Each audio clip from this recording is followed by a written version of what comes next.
ચલો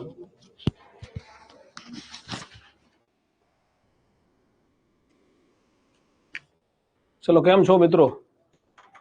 ફટાફટ audio video confirmation એક વખત એટલે આપણે આગળ વધી જઈએ. ચલો છેલ્લે તમને હોમવર્કમાં આ 4 વાક્ય આપ્યા તો હું 4 ના જવાબ કહી દઉં ને આજે આપણે ક્વેશ્ચન ટેગ ભણવાનું છે, બરોબર ને? યસ, જય માતાજી. ચલો તો જો આ 4 વાક્યના જવાબ તમને અહીંયા લખાઈ દઉં છું અને પછી આપણે ક્વેશ્ચન ટેગ ઉપર આગળ વધીએ છીએ. Yes, good evening all clear. Hitiksha સરસ. ચલો તો હું તમને 4 વાક્યના જવાબ આપું છું. વોટ ડિસ્ટર્બ્સ ધેમ, તો by what are they disturbed? Question mark. બરોબર, by what are they disturbed? Done ને? ચલો પછી બીજું વાક્ય.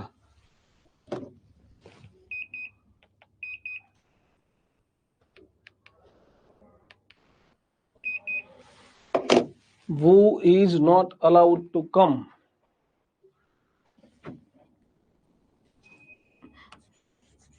Whom does he do you? જે કરતા લખો ને એ પ્રમાણે do કે does. Not allow to come. થોડાક ઓકવર્ડ વાક્યો છે એવું મેં તમને કીધું હતું, તમને ખબર હશે. આ 4 વાક્યના જવાબ લખ્યા હતા એવું કોઈ હતું? જરા કમેન્ટ કરીને કહેજો તો મને. મેં તમને હોમવર્ક આપ્યું હતું 4 વાક્યના જવાબ લખવાના. તમામ પ્રયત્ન કર્યો હોય અને 4 વાક્યના જવાબ લખ્યા હોય એવા કેટલા મિત્રો છે? જરા ફટાફટ કમેન્ટ કરીને મને કહેજો તો સર આપણે પ્રયત્ન કર્યો છે, અથવા આ રહ્યા 4 જવાબ સાહેબ. હાલો હજી 2 પ્રશ્નો બાકી જ છે એટલે ફટાફટ. Yes, good evening Hema, Hitiksha, Amit, Anjali, સરસ. જો 4 મિત્રોની કમેન્ટ આવી છે, બીજા કોઈ નહીં આવે તો હું કહું તમને. મને 4 દેખાડે. સોનલ, જો આ લખો ને, આ ડિસ્ટર્બ્સ હોય તો આર લખવાનું, ડિસ્ટર્બ્ડ હોય તો વેર લખવાનું. હા, મેં તો ડિસ્ટર્બ્સ પ્રમાણે લખ્યો છે. મેં લખ્યું હતું હા, અંકિત, હેતલ, દીક્ષા, પ્રિયા, મીના. સરસ સરસ, બધા ઘણા બધા મિત્રોએ પ્રયત્ન કર્યો છે. હા, શ્રદ્ધાબેન, દાદી, ચલો સરસ, ઘણા બધા મિત્રોએ પ્રયત્ન કર્યો છે. whom have you selected? તો who has been selected by you?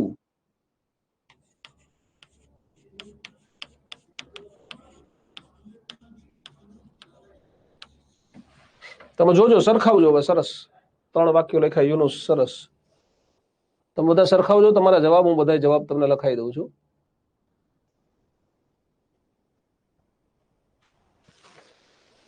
અને છેલ્લું વાક્ય, how many student should they ટીચ?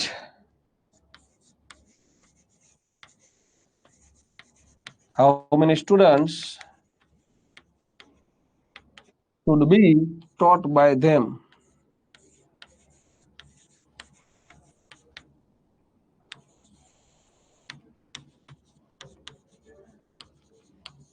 આ 4 વાક્યોના જવાબ તમારી પાસે થઈ ગયા.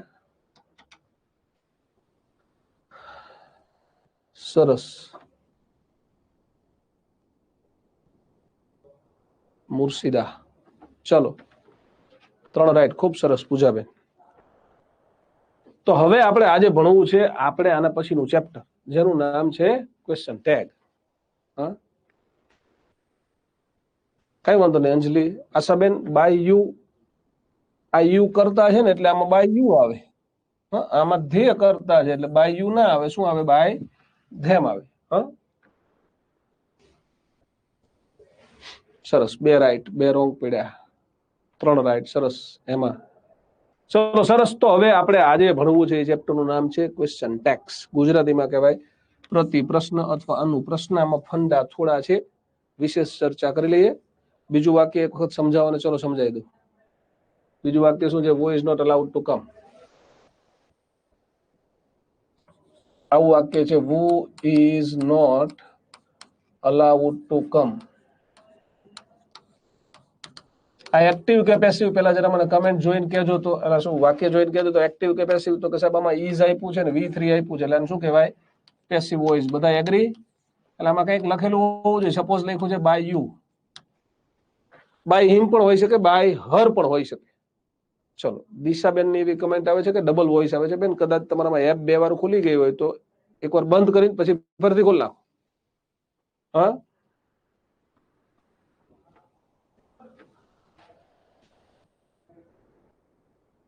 ચલો બીજા કોઈને વોઇસમાં તકલીફ નથી ને ભાઈ? હોય તો કમેન્ટ કરજો. તો હવે પેસિવ વોઇસ હોય, ઇઝ અલાઉડ હોય તો તમારે શું કરવું પડે? ઇઝ અલાઉડ હોય તો ડુ અને મૂળરૂપ, કાં તો ડઝ અને મૂળરૂપ કરવું પડે. અને આ વુ છે ને, જો આવું વાક્ય હોય, he is not allowed to come by you, તો તમે તરત શું કરશો સાહેબ? આમાં યુ આગળ આવે ખબર પડે બધાને? આ પેસિવ વોઇસ છે જો ઇઝ અલાઉડ એટલે, તો તમે યુ બાય યુ છે એટલે પેલા શું લખો? યુ. પછી આ ઇઝ નોટ અલાઉડ છે એનું શું થઈ જાય? Do not allow. આવું લખો કે ન લખો? અને હી છે એ પાછળ જાય એટલે અહીંયા શું થઈ જાય? Him to come. આવું લખો કે નહીં? તો આજે હી છે એનું શું થયું મિત્રો? હિમ થયું. એવી જ રીતે આજે વુ છે એનું શું થઈ જાય? વુમ થાય. યાદ રાખજો. પછી ઇઝ નોટ અને V3 છે ને એનું ડુ કે ડઝ અને મૂળરૂપ થાય. મેં તમને જો આવું લખીને આપ્યું તો અહીંયા ડઝ લખો તો હી, ડુ લખો તો યુ. એટલે કે જો આ વાક્યમાં અહીંયા આવું લખ્યું હોત ને, દાખલા તરીકે આવું લખ્યું હોત બાય હિમ, તો ડઝ આવે. આપણે યુ કરતા લખીએ તો ડુ યુ આવે. કરતા કોઈ ત્રીજો પુરુષ એક વચન હોય તો ડઝ હી ડઝ સી લખાય. માની લો કે અહીંયા હિમ ને હર આપ્યું હોય તો ડઝ સી આવે. ગમે તે લખાય, તમારું નામ લખાય. હા ડામોર રાહુલભાઈ એવું કહે છે કે ઇન્ટરનેટ પ્રોબ્લેમ આવે છે. બીજા કોઈને લગભગ નથી આવતો દોસ્ત. કોઈને આવતો હોય તો ફટાફટ કમેન્ટ આવે. આ બે બધી જે લખો એ do you, does she, does he, does કરીને તમારું નામ, ડઝ કરીને મારું નામ, ડઝ સમવન, કાંઈ પણ લખાય. એક્સ વાય ઝેડ લખાય ડઝ ની સાથે. પછી નોટ નું નોટ, પછી મૂળ રૂપ આવે એટલે અલાવ. વધારાના શબ્દ શું છે? ટુ કમ તો ટુ કમ અને ક્વેશ્ચન માર્ક. ઓકે, આવો જવાબ થાય. ચલો નો પ્રોબ્લેમ, ઓલ ક્લિયર. બધાને ઓકે છે ભાઈ, કોઈને તકલીફ નથી. ચલો જઈએ આગળ. તો આજનું આપણું હવે ચેપ્ટર શરૂ કરીએ. આજનું આપણું ચેપ્ટર છે ક્વેશ્ચન ટેગ, ગુજરાતીમાં કહેવાય અનુપ્રશ્ન. ડન. જઈએ આગળ. અનુપ્રશ્ન અથવા પ્રતિપ્રશ્ન શેને કહેવાય કહું? You all are intelligent. આ વાક્ય છે, પછી અહીંયા ક્વેશ્ચન ટેગ મૂકવાનો હોય. એટલે કે આ વાક્ય હોય, પેલા વાક્ય આપ્યું હોય અને પછી વાક્યને અનુરૂપ તમે જે પ્રશ્ન પૂછો ને એને શું કહેવાય? અનુપ્રશ્ન. અહીંયા તમે ટૂંકમાં પ્રશ્ન પૂછશો એને કહેવાય અનુપ્રશ્ન અથવા તો પ્રતિપ્રશ્ન. આગળ વાક્ય આપ્યું હોય ને આ વાક્ય છે એ કાં તો વિધાન વાક્ય હોય અથવા તો આજ્ઞાર્થ વાક્ય હોય. ત્રીજા કોઈ પ્રકારનું વાક્ય હોઈ શકે નહીં. ક્વેશ્ચન ટેગ કયા વાક્યમાંથી બને? તો કે કાં તો વિધાન વાક્યમાંથી અથવા તો આજ્ઞાર્થ વાક્યમાંથી. સમજાય બધાને? 4 પ્રકારના વાક્ય એવું આપણે આગળ ભણી ગયા છીએ વાક્યોમાં. વિધાન વાક્ય, પ્રશ્નાર્થ વાક્ય, ઉદ્ગાર વાક્ય અને આજ્ઞાર્થ વાક્ય. Done. You all are intelligent. હવે આ વાક્ય હકાર હોય તો એનું ક્વેશ્ચન ટેગ સામાન્ય સંજોગોમાં કેવું થાય? નકાર થાય. સહાયકારક આપ્યું હોય તો એને એન્ટી લગાડી દેવાનું એટલે આર નું શું થાય? આરંટ. અને પછી સર્વનામ એટલે જવાબ શું આવે? આરંટ યુ. તમે બધા જ હોશિયાર છો, ખરું ને? આવવાનું ગુજરાતી થાય. યસ હની, તમે બધા જ હોશિયાર છો, ખરું ને? તમારે હાથ પાડવી પડે, ના પાડો તો હોશિયાર નથી એવું સાબિત થાય. એટલે ક્વેશ્ચન ટેગ નો ઉપયોગ આવી રીતે થાય. સામેવાળા માણસને પોતાના પ્રશ્નમાં પોતાની સાથે સહમત કરવા માટે ક્વેશ્ચન ટેગ વપરાય છે. ડન. ચલો ખ્યાલ આવ્યો? અનુપ્રશ્ન, પ્રતિપ્રશ્ન એટલે શું? તો કે તમે વાક્ય બોલો અને વાક્યને અનુરૂપ પ્રશ્ન પણ તમે જ બોલો. એને કહેવાય અનુપ્રશ્ન, પ્રતિપ્રશ્ન. વિધાન વાક્ય અને આજ્ઞાર્થ વાક્યમાં અનુપ્રશ્ન બને, પ્રશ્નાર્થ અને આ ઉદ્ગારમાં ન બને. બરાબર? કેમ ન બને તો જોજો. પ્રશ્નાર્થ વાક્યમાં શું હોય? વાક્ય પછી તમે પ્રશ્નાર્થ ચિહ્ન તો કર્યું છે, પછી બીજું પ્રશ્નાર્થ ચિહ્ન એડ કરી શકાય નહીં. એટલે પ્રશ્નાર્થ વાક્યમાં બને નહીં. ઉદ્ગાર વાક્યમાં શું હોય દોસ્તો? તો તમને બધાને ખબર છે કે સાહેબ ઉદ્ગાર વાક્યમાં શું હોય? અહીંયા ઉદ્ગાર ચિહ્ન હોય તો પછી બીજું પ્રશ્નાર્થ બને નહીં. એટલે કાં તો વિધાન અથવા આજ્ઞાર્થ હોવું જોઈએ. અન્ડરસ્ટેન્ડ? ના, પ્રતિ પ્રશ્ન એટલે કૌશલ્યા પ્રશ્ન પૂછવો બેન. તમે જ વાક્ય બોલો કે કૌશલ્યાબેન નિયમિત છે, ખરું ને? પછી હું પ્રશ્ન ચિહ્ન મૂકું તો કૌશલ્યાબેન નિયમિત છે ને વાક્ય કહેવાય. ખરું ને છે ને એ મેં પૂછેલો પ્રતિ પ્રશ્ન કહેવાય. કૌશલ્યાબેન સમજાઈ ગયું? ચલો, જો ક્વેશ્ચન ટેગ એ વક્તા દ્વારા બોલાયેલા વાક્યની જિજ્ઞાસા કે શંકાની પુષ્ટિ કરવા વાક્યના અંતે બોલવામાં આવતો ટૂંકો પ્રશ્ન છે. ગુજરાતીમાં પ્રતિ પ્રશ્ન અથવા અનુપ્રશ્ન કહેવાય છે. સામાન્ય સંજોગોમાં હોય, એમાં શરતો લાગુ છે, કન્ડિશન્સ એપ્લાય. તમારું વાક્ય હકાર હોય તો એનું ક્યુટી એટલે ક્વેશ્ચન ટેગ નકાર થાય. તમારું વાક્ય નકાર હોય, નકાર વાક્યનું ક્યુટી એટલે ક્વેશ્ચન ટેગ હકાર થાય. પણ શરતોને અધીન. આમાં શરતો છે. જો અહીંયા એક વાક્ય દેખાય છે તમને, બહુ સરળ છે, આમાં કઈ છે નહીં, આમાં કોન્સેપ્ટ અમુક તમારે સમજવાના છે, હું તમને સમજાવું છું. હા, ગુજરાતીમાં હેને કહેવાય, બરોબર છે, ખરું ને? બરોબર ને? આવું લખાય, બરોબર ને? અને ઓલા ભાઈ હમણાં જ લખ્યું હેને, હે આપણો થોડોક દેશી શબ્દ છે, સાચું ને? મેહુલ મીર એવું લખે છે હેને, તો હેને સાચું જ છે, જરાય ખોટું નથી, પણ એ આપણી થોડી તડપદી ભાષા કહેશું. હે, હા, સમજા? જો તમને સમજાય ને તમે મને કહો તો સમજા, તો હું સમજુ તો સમજા. જો તમને ના સમજાય અને તમે મને કહો તમે નથી સમજાતું, હું સમજુ તમે નથી સમજા. જો તમને ન સમજાય ને તોય તમે એમ કહો તમે સમજા, હું કેવી રીતે સમજુ તમે સમજા કે નહીં સમજા? હા,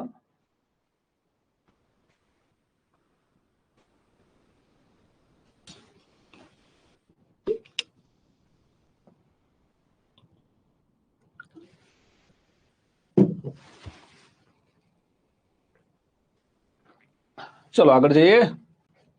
જો યુ આર કરી આ હકાર વાક્ય છે. આરન્ટ યુ નકારમાં જવાબ થયો. ઇઝ નોટ નકાર વાક્ય છે.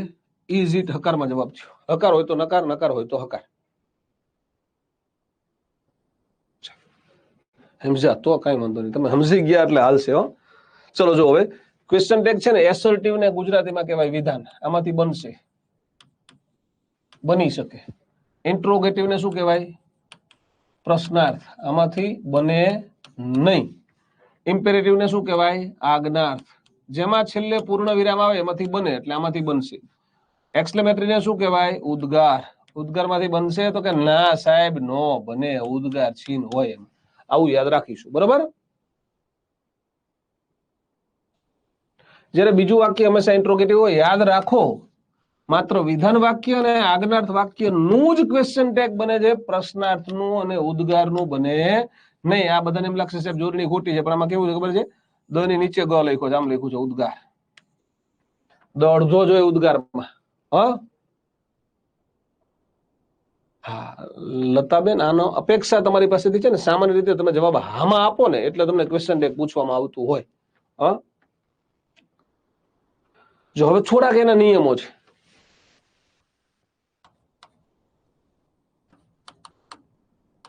ક્વેશ્ચન ટેગ એના અમુક અગત્યના નિયમો અહીંયા આપ્યા છે. નિયમ નંબર 1, જો વાક્ય હકારમાં હોય તો ક્વેશ્ચન ટેગ નકારમાં આવે, ને વાક્ય નકારમાં હોય તો ક્વેશ્ચન ટેગ હકારમાં આવે. નીતાબેન, તમે પ્રિન્ટમાં નો મતલબ શું પૂછો છો બેન? પેપરમાં પૂછો ને બેન, આમ જ આવે બેન, ઓપ્શન આપે પરીક્ષામાં. આમાં શરતો લાગુ, કારણ કે આનો અપવાદ હોઈ શકે છે. અપવાદ આવશે એટલે હું તમને કહીશ. આનો અપવાદ હોઈ શકે. હકાર વાક્યનો જવાબ હકારમાં થાય એવું બની શકે ક્યારેક. એવું થાય ત્યારે તમને જણાવીશ. મુદ્દા નંબર 1 એવું કહેવા માંગે છે, વાક્ય હકાર હોય તો જવાબ નકારમાં લખો, વાક્ય નકાર હોય તો જવાબ હકારમાં લખો. નહીં તમને બહુ સમજાય એવો મુદ્દો છે. પોઈન્ટ નંબર 2, વાક્યના કાળ મુજબ સહાયકારક ક્રિયાપદ અથવા તો વાક્યમાં આવતા સહાયકારક ક્રિયાપદનો ઉપયોગ ક્વેશ્ચન ટેગમાં થાય છે. એટલે શું હોય ખબર છે? બીજો મુદ્દો શું કહે છે સમજો. તમારા વાક્યમાં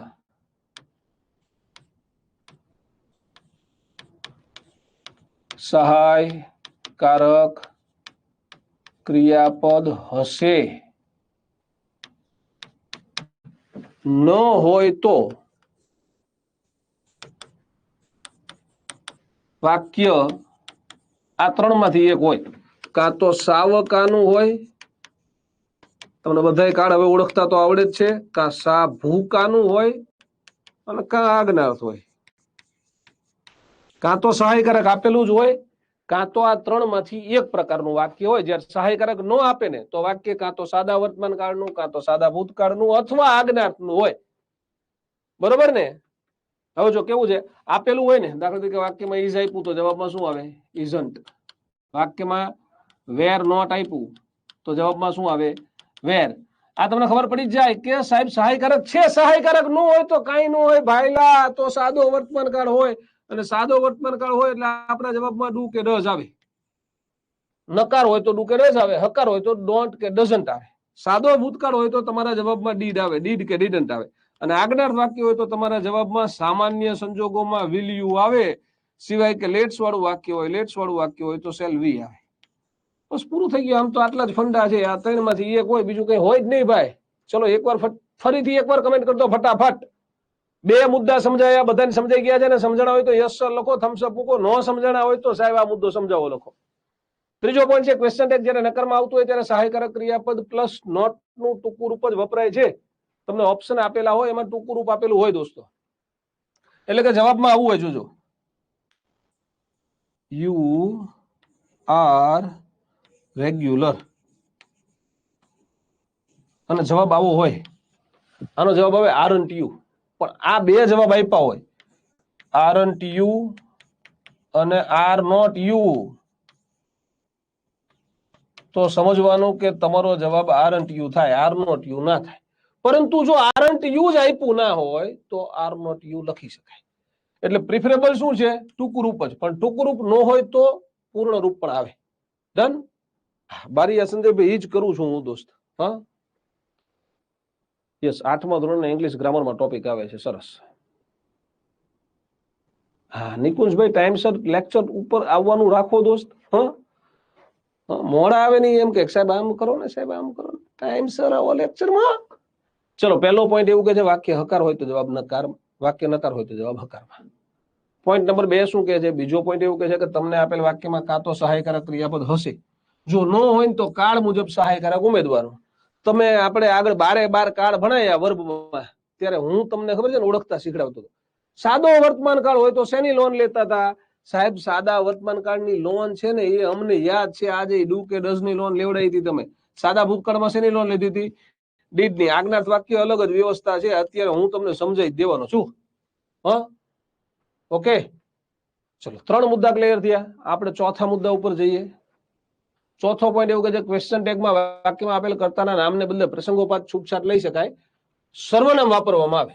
દાખલા તરીકે તમે આવું લખ્યું હોય જયેશ, તો તમે જયેશ નહીં લખી શકો. તમારે જવાબમાં શું લખવું પડશે? હી. તમે આવું લખ્યું હોય જયા, તો જયા નહીં લખી શકો. સર્વનામ એટલે શું લખવું પડશે? સી. તમે આવું લખ્યું હોય ચાઇલ્ડ, ચાઇલ્ડ એટલે બાળક થાય, તો ચાઇલ્ડ નહીં લખી શકો. શું લખવું પડશે? ઈટ. પણ આવું લખ્યું હોય ચિલ્ડ્રન, તો એક થી વધારે બાળકો થયા, તો તમારે શું લખવાનું થાય? ધે. એવું લખ્યું હોય અ બુક, તો શું લખવાનું થાય મિત્રો? તો કે અ બુક એટલે ઈટ કહેવાય. પણ આવું લખ્યું હોય સાહેબ બુક્સ, તો શું લખવાનું થાય? સર્વનામ ધે લખવાનું થાય. અને આવું લખ્યું હોય રાધા એન્ડ મીરા, તો શું લખવાનું થાય? બોલો તો. રાધા એન્ડ મીરા બે ભેગા હોય તો રાધા ને મીરા બે ને ધે કહેવાય. એકલી રાધા હોય તો સી, એકલી મીરા હોય તો પણ સી. ડન? ખબર પડે ને આવી? ચલો એના પછી શું છે? એનું ઉદાહરણ આપ્યું. અને જો કર્તા તરીકે ધેર કે વન હોય, શું હોય? ધેર હોય અથવા તો વન હોય, તો ધેર નું ધેર અને વન નું વન લખવાનું. એક એક મુદ્દા ઉપર હું બહુ વિગતવાર ચર્ચા કરીશ. Don't worry. એકવાર આપણે આજે ક્વેશ્ચન ટેગ પૂરું કરીએ પછી આજીવન ક્વેશ્ચન ટેગ પૂરું થઈ જશે. કોઈ દિવસ જવાબ ખોટો નહીં પડે. તમારે પાડવો હોય ને તોય નહીં પડે. હા ચલો જો, Haresh can walk fast. Haresh છે, પેલા તો કેન એટલે વાક્ય કેવું કહેવાય? હકાર. એટલે જવાબમાં આપણે કાંટ લખ્યું. હરેશ છે એટલે હરેશને છોકરો કહેવાય, એટલે શું લખ્યું? હી. તો જવાબ શું આવ્યો? કાંટ હી. સમજાય એવું છે કે એમાં અઘરું છે નહીં, બરોબર ને? ધેર કમ્સ અ ચેમ્પિયન, તો શરૂઆતમાં ધેર આપે ને, ધેર THERE ધેર હોય ત્યારે જવાબમાં ધેર આવે, એટલે ધેર નું પેલા ધેર. કમ્સ એટલે કયો કાળ કહેવાય? સાદો વર્તમાન કાળ. અને લોન શેની મળે? ડઝ ની મળે. શેની લોન મળે? ડઝ ની. નકાર બનાવવું હોય તો શું લખવું પડે? ડઝન્ટ. એટલે ડઝન્ટ ધેર આવ્યું. સમજાય છે? સાદા વર્તમાન કાળ વાળો કોન્સેપ્ટ. સાદા વર્તમાન કાળ વાળો કોન્સેપ્ટ. શું કરતા હતા આપણે નકાર બનાવવા? સાહેબ ડઝન્ટ કરતા હતા એસ હોય ત્યારે, મૂળ રૂપ હોય તો ડોન્ટ કરતા હતા. યાદ છે નકાર બનાવવા? એ જ કોન્સેપ્ટ અહીંયા લાગુ થાય ભાઈ. હા, ડન. ખબર પડે છે? ચલો આગળ જઈએ તો 5મા નંબરનો પોઈન્ટ, જો વાક્યમાં કોઈ જ સહાયકારક ક્રિયાપદ વપરાયું ન હોય, જો સહાયકારક ક્રિયાપદ વપરાયું હોય, ન વપરાયું હોય, ત્રણેય ઉદાહરણ આપું, ધ્યાન રાખો. ત્રણેય આપું છું, ધ્યાન રાખો. દાખલા તરીકે જોજો, નીલા was not present.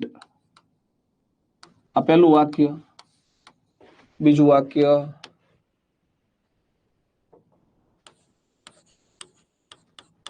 Bhavin played well. અને ત્રીજું વાક્ય, they reach early. અને ચોથું વાક્ય,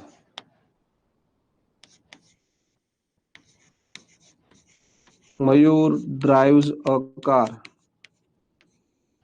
5મું વાક્ય આપું લ્યો, બસ ચલો.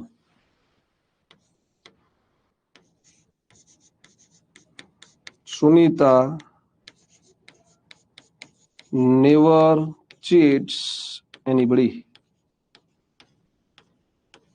આ વાક્યમાંથી કેટલા વાક્યમાં સહાયકારક ક્રિયાપદો છે? 5 વાક્ય બોર્ડ ઉપર તમને દેખાય છે. એમાંથી કેટલા વાક્યમાં સહાયકારક ક્રિયાપદ છે? બહુ જ આરામથી ગણીને તમારે મને કહેવાનું છે. જો આરામથી જુઓ અને પછી કયો 5 માંથી કેટલા વાક્યમાં સહાયકારક ક્રિયાપદ છે?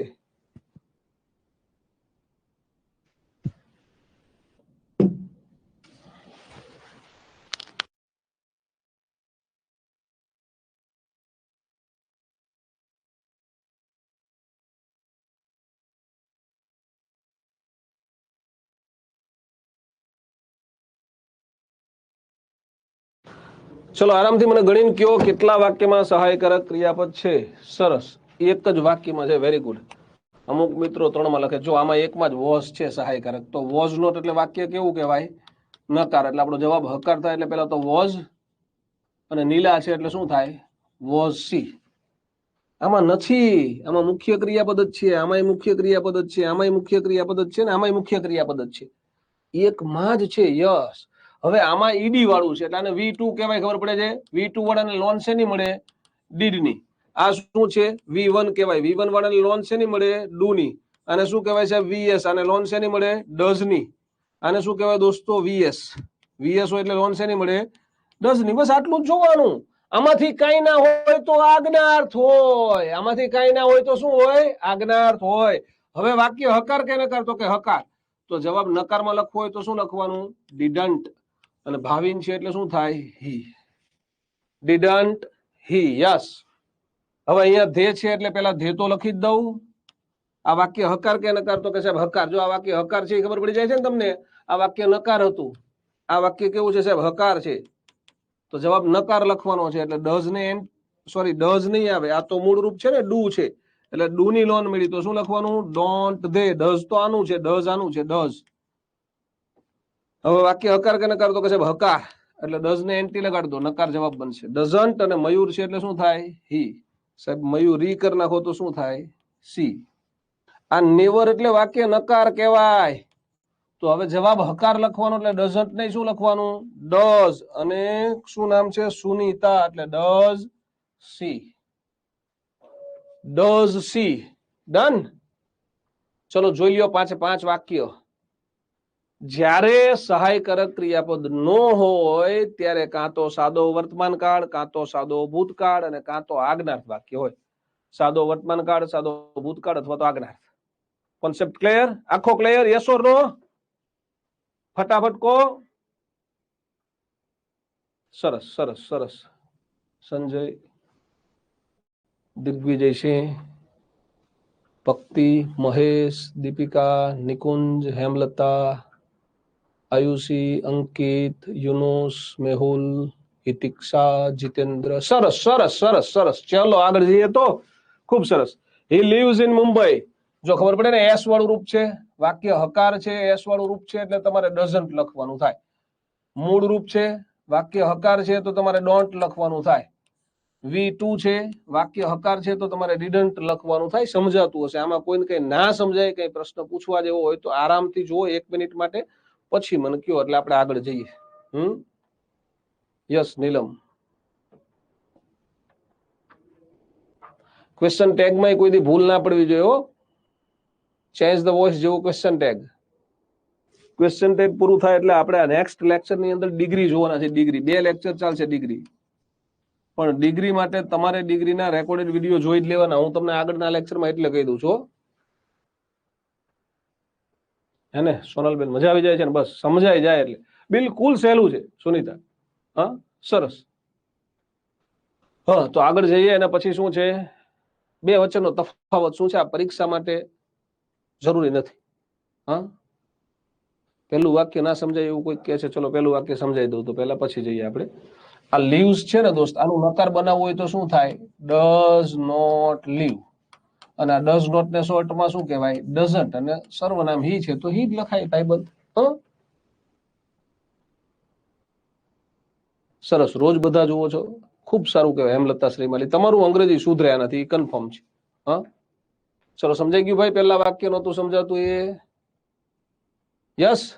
ચલો આગળ જઈએ. તો હવે આ તમારા માટે પરીક્ષા માટે જરૂરી નથી, પણ આ 6ઠ્ઠો નિયમ જરૂરી છે. જો વાક્ય ઉક્ત 2 કાળનું પણ ન હોય, એટલે કે જો શું કીધું, પહેલા કીધું સહાયકારક હોય, સામાન્ય સંજોગોમાં સહાયકારક હશે જ, ન હોય તો નીચે ઉતરો. તો તમારું વાક્ય શેનું હશે સાહેબ? સાવકાનું હશે, અથવા સાભૂકાનું હશે. આ 2 માંથી એકનું હશે. આ પણ ન હોય તો સાહેબ હજી નીચે ઉતરો. તો તમારું વાક્ય આજ્ઞાર્થ હશે. અને આજ્ઞાર્થ વાક્યનો એક જ જવાબ હોય સામાન્ય સંજોગોમાં, વિલ યુ. જો note it down, will you. આ નોટ ઇટ ડાઉન, નોટ એટલે નોંધવું થાય. આ નોટ એટલે નકાર નથી, ધ્યાન રાખજો. આ નોટ નો મતલબ શું થાય? નોંધી લ્યો, નોટ બનાવો, એ નોટ છે. નોટ ઇટ ડાઉન એટલે વાક્ય હકાર છે. વાક્ય કેવું છે? હકાર. અને એનો ક્વેશ્ચન ટેગ એ કેવું થયું? હકાર. આ પહેલા નિયમનો અપવાદ આવ્યો. મેં તમને એવું કીધું તું, અપવાદ આવે ત્યારે કહીશ. વાક્ય હકાર, જવાબ એ હકાર. એવું ક્યારે થશે? ક્યારે થશે? આજ્ઞાર્થ વાક્ય હોય ત્યારે થશે. આજ્ઞાર્થ વાક્ય હોય ત્યારે. આજ્ઞાર્થ વાક્ય શેને કહેવાય સાહેબ? ક્રિયાપદથી શરૂ થાય એવું વાક્ય. ગઈકાલે કે પરમ દિવસે જયારે આપણો લેક્ચર હતો ત્યારે આજ્ઞાર્થ વાક્ય આયા હતા, ખબર છે ને? Close the window, let the window be closed. Active પેસિવમાં આવ્યું, યાદ છે ને? હા સમજાય? હવે એક એક પોઈન્ટ બહુ વિગતવાર જોવાના છે. હવે આ તો પહેલા ખાલી આપણે ઉપર છલ્લું જોઈ લીધું હો. અને આ તો તમારા માટે બસ જસ્ટ ફોર યોર ઇન્ફોર્મેશન છે, નોલેજ માટે છે, પરીક્ષામાં નહીં આવે. આ છે ડન. ચલો તો શરૂ કરી દઈએ. પહેલું જ વાક્ય, સર્વનામનો નિયમ મારે તમને સમજાવવો છે. પહેલો જ પોઈન્ટ, ચલો જોતા જઈએ આરામથી. જો વાક્યમાં કર્તા સ્થાને કોઈ વ્યક્તિવાચક નામ હોય તો ક્વેશ્ચન ટેગમાં સર્વનામ લખવાનું. જેમ અહીંયા તો સર્વનામ જ છે, હી, તો સર્વનામ હી જ આવે. આ એસ વાળું રૂપ છે એટલે ડઝન્ટ આવ્યું. વી તો વી જ આવે. હકાર આપ્યું છે તો આર નું આરંટ નકાર આવ્યું. જો વન હોય તો શું કરવાનું સાહેબ? વન હોય તો થોડુંક યાદ રાખવું પડે, કારણ કે વન ના 2 કોન્સેપ્ટ છે. જો આવું હોય ને, વન મે વિન અને ક્વેશ્ચન ટેગ, અને બીજું ચોથું વાક્ય, one girl May win, can win, આવું લખું બસ. એટલે બેમાં સહાયકારક એ બદલાય જાય. તો 2 વાક્યમાં એક તફાવત છે. આ એકલું વન છે. માત્ર વન હોય ને તો પાછળ વન જ આવે, યાદ રાખજો. અને જો વન પછી કોઈનું નામ હોય ને, વન પ્લસ નામ, તો આ નામ મુજબ સર્વનામ લખવાનું થાય. દાખલા તરીકે અહીંયા ગર્લ છે ને, તો આમાં સર્વનામ તમારે સી લખવાનું છે. જો એકલું વન હોય તો વન જ લખવાનું, પણ વન ગર્લ હોય તો સી. હા વિનેજ ટેન્ક્સ આવું લખ્યું છે. વિનેજ ટેન્ક્સ. અંગ્રેજી અઘરું હોય તો વહેમ હતો, બિલકુલ વહેમ હતો દોસ્ત. નહીં અંકિત રાઠોડ, વન સી નહીં લખવાનું. વન પછી કોઈ નામ આપેલું હોય ને, જો આ વન પછી કોઈ નામ નથી, વન પછી નામ છે આવી ખબર પડે છે તમને? વન પછી કોઈનું નામ હોય તો નામનું સર્વનામ, ને નામ ન હોય તો વનનું વન. ફંડા ક્લિયર? આપણે પેલા ફંડા જ ક્લિયર કરશું. હવે વાક્ય હકાર છે તો જવાબ નકાર, એટલે મેનું શું થાય? મેયન્ટ વન. આ વાક્ય હકાર છે તો હકારનું નકાર થાય એટલે શું થાય? Can't C. સમજાય છે? નહીં જ, બિલકુલ નહીં લખવાનું. ભક્તિ વન હોય તો વન જ લખવાનું બેન. હા બોય હોય તો હી લખવાનું, બિલકુલ ગોહિલ ડિમ્પલ. ચલો જઈએ આના પછી આગળના પોઈન્ટ ઉપર જવું. હું આરામથી એક એક પોઈન્ટ સમજાવીશ. પ્રશ્ન હોય તો મને પૂછજો, ન હોય તો તમે સમજી ગયા છો બહુ સારી રીતે, એવું હું સમજી જઈશ અને આપણે આગળ વધતા જઈશું.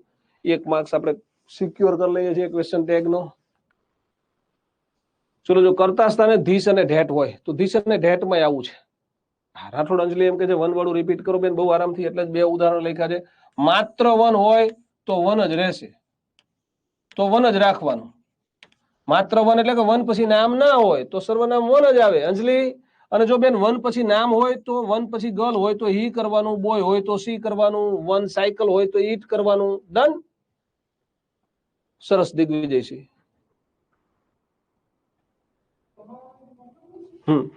ચલો એવું જ અહીંયા છે ધીસમાં. જો એવું હું કહી દઉં અહીંયા ધીસ કે ઢેટ એકલું હોય, માત્ર ધીસ કે ઢેટ જ હોય તો એનું ઈટ કરવાનું, યાદ રાખજો. એનું શું થાય? ઈટ. ધીઝ અને ધોઝ બહુવચન કહેવાય. ધીઝ અને ધોઝ છે ને એને બહુવચન કહેવાય. આ ધીસ છે ને એનું બહુવચન ધીઝ થાય અને આ ઢેટ છે ને એનું બહુવચન ધોઝ થાય. તો આ બંનેનું એકલા હોય કે ગમે તે હોય ધ્યેય જ થાય. ધીઝ અને ધોઝ નું હંમેશા ધ્યેય થાય.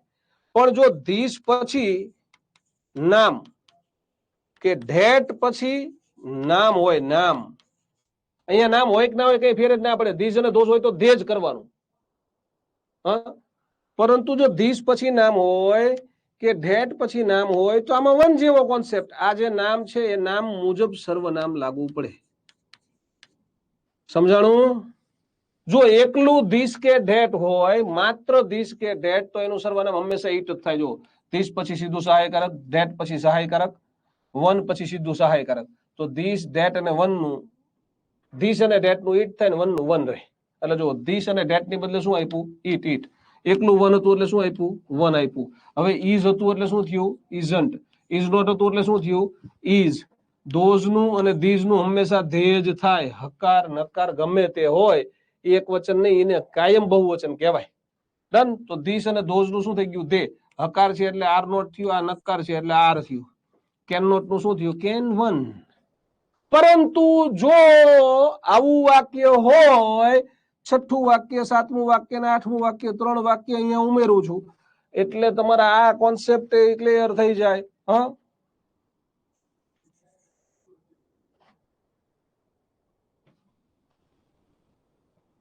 One lady was absent.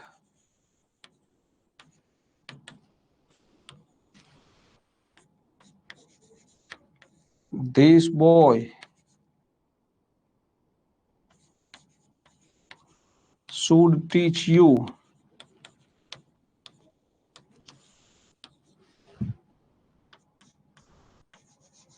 that girl has parked the car, has parked that car. તો જો ઉપરમાં અને આમાં શું તફાવત છે મિત્રો? આમાં વન પછી સહાયકારક ની વચમાં નામ આવ્યું, ધીસ પછી નામ છે, ધેટ પછી નામ છે.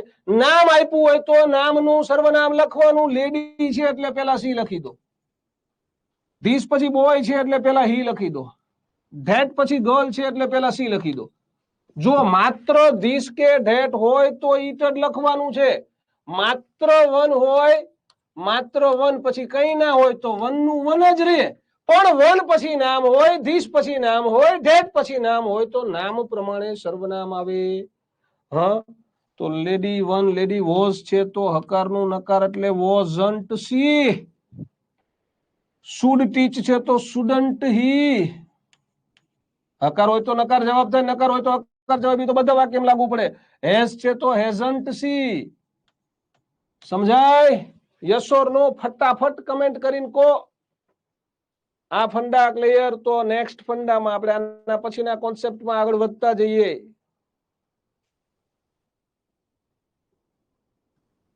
સરસ. મનસ્વી, દીપ, સુનિતા, યુવરાજ, ઉલ્પા, કિંજલ, પૂજા, હેમા, સેજલ, વિરલ, સરસ દોસ્તો. ચલો, આરજુ, મનેશ, યાસ્મીન, યુનુસ, મહેશ, સરસ. ચલો દોસ્તો, એના પછીનો પ્રશ્ન જોઈએ. જ્યારે ધીસ, ધેટ, ધીસ, ધોઝ કે વનનો ઉપયોગ નામની પહેલા થયો હોય, નામની પહેલા, એટલે જો વન બોય, તો બોય છે એટલે હવે તમને સમજાઈ ગયો આ કોન્સેપ્ટ આપણે આગળ ક્લિયર કરી દીધો. એટલે શું આવ્યું? હી. ગર્લ એટલે શું આવ્યું? સી. ધીઝ હોય ને ધોઝ હોય તો ધે જ આવે, એક વચન બહુ વચન નહીં, કાયમ ધે જ આવે એમાં તો. અને પિક્ચર છે એટલે શું આવ્યું? ઈટ આવ્યું. ચલો, આમાં કોઈને કઈ પ્રશ્ન જેવું લાગતું હોય તો તમે પૂછી શકો છો. આરામથી નજર કરો પાંચેય વાક્ય ઉપર ને હા પાડો તો હું આગળ જઉં.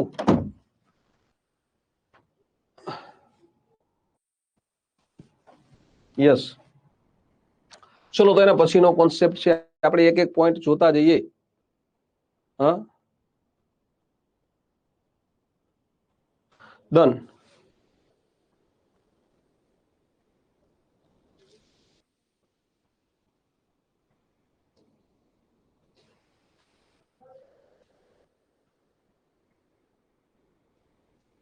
યસ, સાચું છે નિકિતા, જવાબ સાચો છે તારો બેન.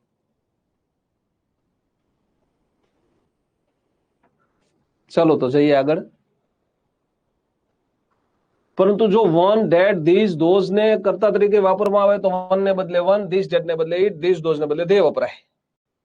જો નામ હોય ચિલ્ડ્રન એટલે શું થાય? તો કે બાળકો, બહુવચન કહેવાય. બાળકો એટલે બહુવચન કહેવાય, એટલે ધે સર્વનામ આવ્યું. રેખા એટલે શું કહેવાય?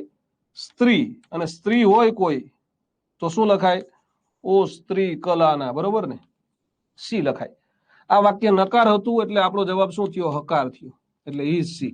આ વાક્ય હકાર હતું એટલે આપણો જવાબ નકાર થયો. આ મૂળરૂપ હતું ને, મૂળરૂપ V1 હોય તો શેની લોન મળે? ડુ ની. અને નકાર બનાવવું હોય તો શું થાય? ડોન્ટ થાય. સમજાય? 4 વાક્ય ના સમજાયું? દીપિકા કયું 4 વાક્ય બેન? આ ધેટ પિક્ચર લખ્યું, પિક્ચર ને ઈટ કહેવાય બેન. અને આ ડિસ્ટર્બડ ને સાદો ભૂતકાળ કહેવાય. V2 હોય બેન, સાદો ભૂતકાળ હોય એટલે લોન શેની મળે? ડીડ ની. ને નકાર બનાવવું હોય તો શું લખવું પડે? ડીડન્ટ.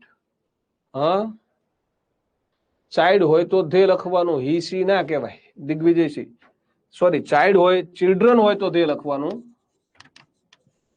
ચિલ્ડ્રન એટલે બાળકો, ચિલ્ડ્રન નું સર્વનામ શું થાય? ધે. પણ ચાઇલ્ડ એટલે બાળક થાય, અને બાળક કેવું હોય? ચાઇલ્ડ એટલે શું થાય? બાળક. અને બાળક કેવું એટલે પુલ્લિંગ સ્ત્રીલિંગ નક્કી નથી થતું, એટલે ચાઇલ્ડ માટે શું વપરાય છે? ઈટ વપરાય છે, યાદ રાખજો. હા, ઓ સ્ત્રી રક્ષા કરના. પછી તો શું થાય? આમ છે ને, એની સિરીઝ ઉપર સિરીઝ આવશે. પછી એક સિરીઝ એવી આવશે, ઓ સ્ત્રી મીઠાઈ લેકે આના. અને કોઈક એવું કહેશે, ઓ સ્ત્રી વરના લેકે આના. તો પછી સ્ત્રી વરના આપશે. ભવિષ્યમાં આવી બધી સિરીઝો આવશે આગળ. હો, ચલ. ચલો, એના પછીના પોઈન્ટમાં આપણે આગળ વધતા હતા. આ જોઈ લીધું આપણે. આના પછીનો કોન્સેપ્ટ જોઈએ. જો આવું કઈ આપેલું હોય, ફ્યુ, લિટલ, નાઇધર, સેલ્ડમ, નન, હા, આવું કઈ આ બધા અલ્પવિરામ આવે. નો, હાર્ડલી, સ્કેર્સલી, રેરલી. જો આ તો નકાર જ કહેવાય, તમને ખબર છે. આઈ નકાર કહેવાય, આઈ નકાર કહેવાય, આઈ નકાર, આઈ નકાર, આઈ નકાર, આ પણ નકાર, આ પણ નકાર. આ નકાર નેગેટિવ શબ્દ છે, આ જ યાદ રાખવાના છે. આ એવા શબ્દો છે જે લખાય હકારની જેમ પણ કહેવાય નકાર. 1 2 3 4 5 ને 6 શબ્દ યાદ રાખવાના. તો આ બધાને નકાર કહેવાય. આ વાક્યમાં આવે તો વાક્યને નકાર ગણવાનું અને જવાબ હકાર બનાવવાનો. હ, સમજાય? યસ, દિગ્વિજયસિંહ, ચાઇલ્ડ નો ઈટ આવે દોસ્ત. હાર્ડલી હોવાના કારણે વાક્ય કેવું ગણ્યું આપણે? નકાર. એસ વાળું રૂપ છે એટલે તમને લોન છે નહીં મળે? ડઝ ની. એટલે તમે હકારમાં જવાબમાં ડઝ લખ્યું. અને હી છે એટલે સર્વનામ હી જ આવે. ખ્યાલ આવે?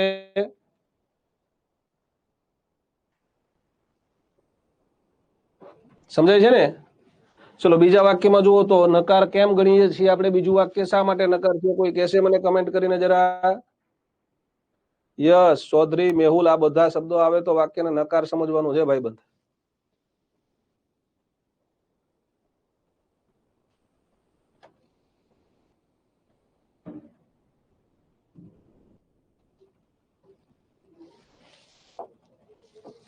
ડન. સરસ. ફ્યુ છે એટલે જો ફ્યુ, અફ્યુ નહીં, ફ્યુ છે ને એ થોડુંક અઘરું છે. ફ્યુ હોય, અફ્યુ હોય અને ધ ફ્યુ હોય. તો તમારે શું જોવાનું ખબર છે? એમાં હું તમને થોડીક સિસ્ટમ સમજાવી દઉં. આવા 4 શબ્દ છે. એકલું ફ્યુ, અફ્યુ, ધ ફ્યુ અને વેરી ફ્યુ. તો કેવું છે ખબર છે? આ ફ્યુ 4 છે. આ ફ્યુ પાસે કઈ નથી. આની પાસે એ છે, આની પાસે ધ છે, આની પાસે વેરી છે. એટલે આ બધાને હકાર કહેવાય. અને પછી કઈ નથી ને એટલે એને શું કહેવાય? નકાર કહેવાય. આવું જ લિટલમાં આવે. ફ્યુ છે ને ફ્યુ, ફ્યુ છે ને ફ્યુ, 4 માંથી કોઈ પણ ફ્યુ હોય એના માટે સર્વનામ હંમેશા શું આવે? જે. એવી જ રીતે little, a little, the little અને વેરી લિટલ એવા શબ્દો 4 હોય. તો આમાં પણ શું યાદ રાખવાનું? સાહેબ આ 3 લિટલ ની પાસે તો કંઈક કંઈક છે એટલે આ 3 ને આપણે હકાર ગણીએ છીએ. જ્યારે આ લિટલ પાસે કઈ નથી એટલે એને નકાર ગણીએ છીએ. પણ લિટલ 4 માંથી ગમે તે હોય એના માટે સર્વનામ હંમેશા ઈટ આવે. અન્ડરસ્ટેન્ડ? ફ્યુ એટલે બહુ ઓછા પ્રિયા, અને લિટલ એટલે થોડું. લિટલ ગણી ન શકાય એના માટે વપરાય, જ્યારે ફ્યુ ગણી શકાય એના માટે વપરાય. અંગ્રેજીમાં કોઈ પણ જગ્યાએ તમે ફ્યુ શબ્દ વાંચી જાઓ એટલે એના પછી બહુવચનનો જ શબ્દ આવે, યાદ રાખજો. એટલે જો ફ્યુ પછી શું આવ્યું? કઈ ન આવ્યું તોય ફ્યુ બહુવચન. હા, ડન? સમજાય છે? હા, થોડાક ફ્યુ કહેવાય. લિટલ એટલે થોડું. હા, ચલો. એટલે ફ્યુ કેન, આ વાક્ય નકાર છે. નકાર છે એટલે ફ્યુ નું સર્વનામ ધે થાય એટલે ધે લખી દીધું. અને જવાબ હકારમાં કરવાનો એટલે કેન ધે જવાબ આવ્યો. Can they. Yes, only little. જેની પાસે કઈ ન હોય ને, આના ખિસ્સામાં જ કઈ નથી તો એને નકાર ગણવાનું. જેના પાસે કઈક હોય એ બધા હકાર થઈ જાય છે. ઓકે લતાબેન? ચલો જઈશું આગળ. આટલું તમને સમજાઈ ગયું હોય, તમે હા પાડો તો હું આપણી મુસાફરીને આગળ વધારતો રહીશ. હા, હાર્ડલી એટલે ભાગ્યે જ થાય. હાર્ડલી, સ્કેર્સલી, સેલ્ડમ અને રેરલી, આ 4 શબ્દોનો અર્થ ભાગ્યે જ થાય, ક્યારેક જ થાય. આ 4 શબ્દોનો અર્થ ભાગ્યે જ, ક્યારેક જ. હા, ચલો સરસ. તમને ખ્યાલ આવી ગયો છે, એ મને ખ્યાલ આવી ગયો, અને આપણું કામ આગળ વધવાનું શરૂ થઈ ગયું એવી ખબર પડી ગઈ મને. જયારે વાક્યના કર્તા તરીકે સમથિંગ, એનીથિંગ, એવરીથિંગ, નથિંગ હોય. સમથિંગ, હા, લિટલ હંમેશા એક વચન કહેવાય. દિશા, હા,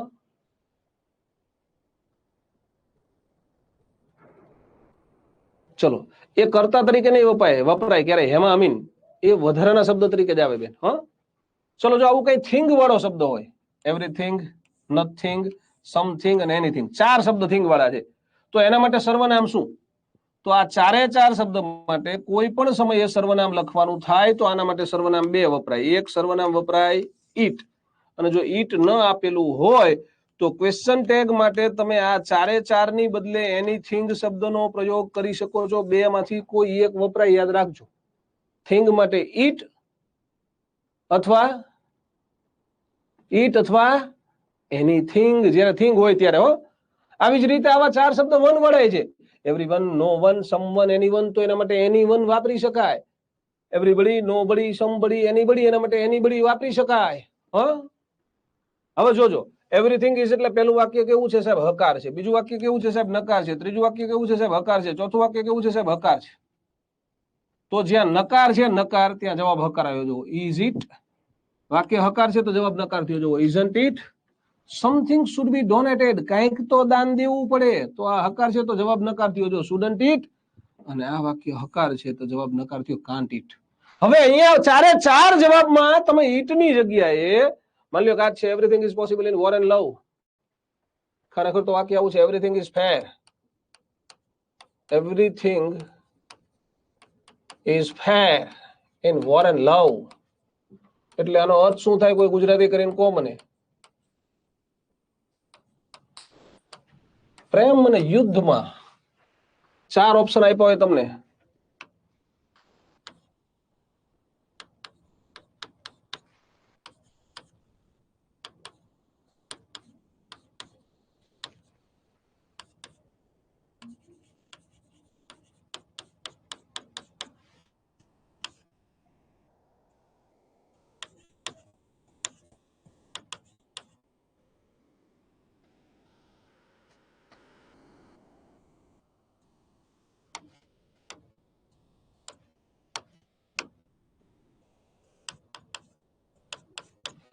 તો તમારો જવાબ શું થાય જરા કમેન્ટ કરજો. હા, પ્રેમ અને યુદ્ધમાં બધું યોગ્ય છે દિગ્વિજયસિંહ, બરોબર છે. હા, યસ અંકિત આવી ગયું એક્ઝામ્પલ. પ્રેમ અને યુદ્ધમાં બધું જ યોગ્ય છે. જાયઝ છે એવું ના કહેતા, જાયઝ હિન્દી શબ્દ છે. હા, તો હવે શું થાય જુઓ, આપણને એમ થાય આ વાક્ય હકાર છે હા કે ના, તો તમારે જવાબ નકાર લખવાનો છે, એટલે ઇઝ ના આવે જવાબ, ઇઝન્ટ આવે, વોઝન્ટ આવે, ઇઝન્ટ આવે. હવે એવરીથિંગ નું સર્વનામ કોઈ દિવસ ધે થાય નહીં, એટલે ઇઝન્ટ ધે ના આવે. વોઝન્ટ ઇટ વાક્યમાં વોઝ હોય તો જ આવે, એટલે isn't anything is your right answer. Isn't anything કાં તો ઇઝન્ટ ઇટ અથવા isn't anything. Understand? Yes or no ફટાફટ કમેન્ટ કરો. ચલો યસ યસ યસ યસ, બરોબર છે, બધાને સમજાઈ ગયું છે, વેરી ગુડ. ચલો નેક્સ્ટ. જો વાક્યમાં નીચેના સર્વનામો કર્તા સ્થાને હોય તો ક્વેશ્ચન ટેગમાં કર્તા સ્થાને ધે આવે. all of them, anyone, anybody, everyone, somebody, no one, nobody, every, someone, most of them, some of them, everybody, each of them અને each. એટલે બડી વાળા કોઈ પણ શબ્દ હોય, each હોય, ડન. હા, સૃષ્ટિ બે ભેગું ના આવે કોઈ દિવસ, ઈટ અને એનીથિંગ બે ભેગું ના આવે, બે ભેગું આવે એવું થાય ને તો ત્રીજા ઓપ્શનમાં એવું લખ્યું હોય કે આ બંને, અને તમારો જવાબ એ થાય. હા, જો હવે ધ્યાન રાખજો, આવું હોય someone, no one, no one ને none કહેવાય. હો, none, anyone અને everyone. તો આ વન વાળા બધા છે ને એનું સર્વનામ સામાન્ય સંજોગોમાં શું થાય? ધે. પણ જો ધે નો આપ્યું હોય તો anyone લખી શકાય. જેમ આગળ ઈટ નો હોય તો એનીથિંગ કીધું ને, એમ એવી જ રીતે જો એવરીબડી, બડી વાળા શબ્દ, બડી વાળા બધા, everybody, nobody, somebody and anybody, બડી બડી બડી, તો એના માટે એનીબડી શબ્દ વાપરી શકાય છે. આના માટે તે પહેલા તો ધે આપેલું જ હશે, પણ ઘણી બધી વાર પેપર સેટર હોશિયાર હોય તો ધે નહીં આપે, ધે નો આપે તો બડી વાળા માટે બડી શબ્દ વાપરી શકાય છે. ભાઈ આ એક મજાનું શું છે ખબર છે, આમાં થોડુંક વધારે ધ્યાન રાખવું પડે. હું એક મસ્ત મજાનું વાક્ય આપું તમને, તમે એનો જવાબ લખજો, જોજો હો. Everybody has a car. બોલો જવાબ શું થાય? હાલો આનો જવાબ તમે ટાઈપ કરો, એક જવાબ, બે જવાબ, તમને જે આવડી લખો, ફટાફટ લખો. Everybody has a car, question ટેગમાં તમારે એનો જવાબ આપવાનો છે. જવાબ શું થશે? ટાઈપ કરો ફટાફટ.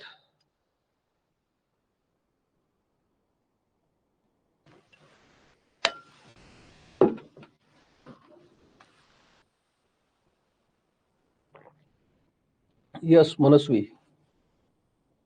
બીજો જવાબ શું થાય બેન? સરસ સરસ સરસ સરસ સરસ સરસ સરસ. વિશાલ વેરી નાઇસ દોસ્ત.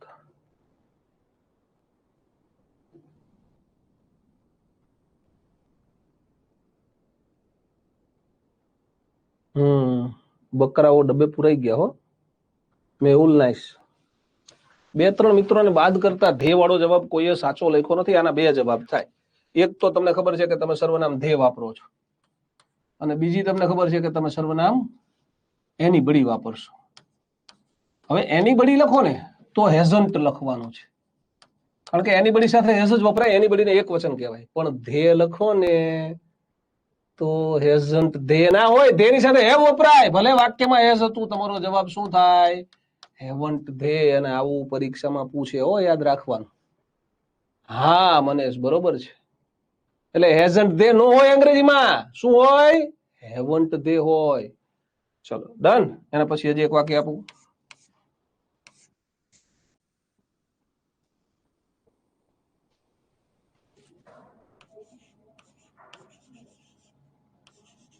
someone is present. ધે વાળો જવાબ લખો. હા, વન આપ્યું હોય તો જ વન લખવાનું, ધર્મિષ્ઠા. બળી આપ્યું હોય તો બળી લખવાનું, યાદ રાખવાનું બેન. એટલે એની વન નહીં કરવાનું, એની બળી જ કરવાનું. હ,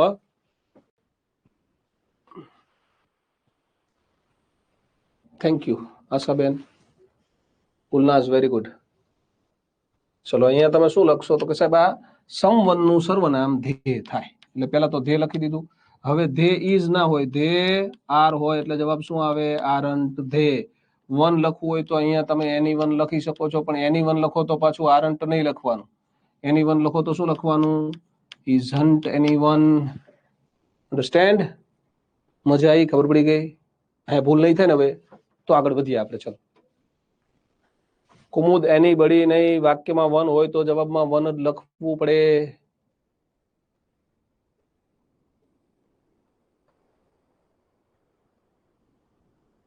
માલમ મોટા હલેસા તું માર મારે જાવું મધ દરિયાની પાર. જઈએ ને આગળ હવે. અને પછી શું છે? આ વાક્યના ઉદાહરણો આયા, અહીંયા તમને સમજાશે ઉદાહરણ ઉપરથી કે નો વન છે તો શું આવ્યું? તે. તે નો લખવું હોય તો શું લખાય? નો વન નું એની વન. બરાબર ને? સમવન છે શું આવ્યું? ધે. ધે નો લખવું હોય તો શું લખાય? એની વન. યાદ રાખજો. ચલો મોસ્ટ ઓફ ધેમ છે એટલે શું આવ્યું? ધે. વાક્ય હકાર છે એટલે જવાબ શું આવ્યું? નકાર. હેડ છે એટલે શું આવ્યું? હેડન્ટ. અને ઈચ છે એટલે સર્વનામ શું આવ્યું? ધે. યાદ રહેશે? હા, ઉર્વશી આરામથી જોઈ લેવાનું બેન. હા,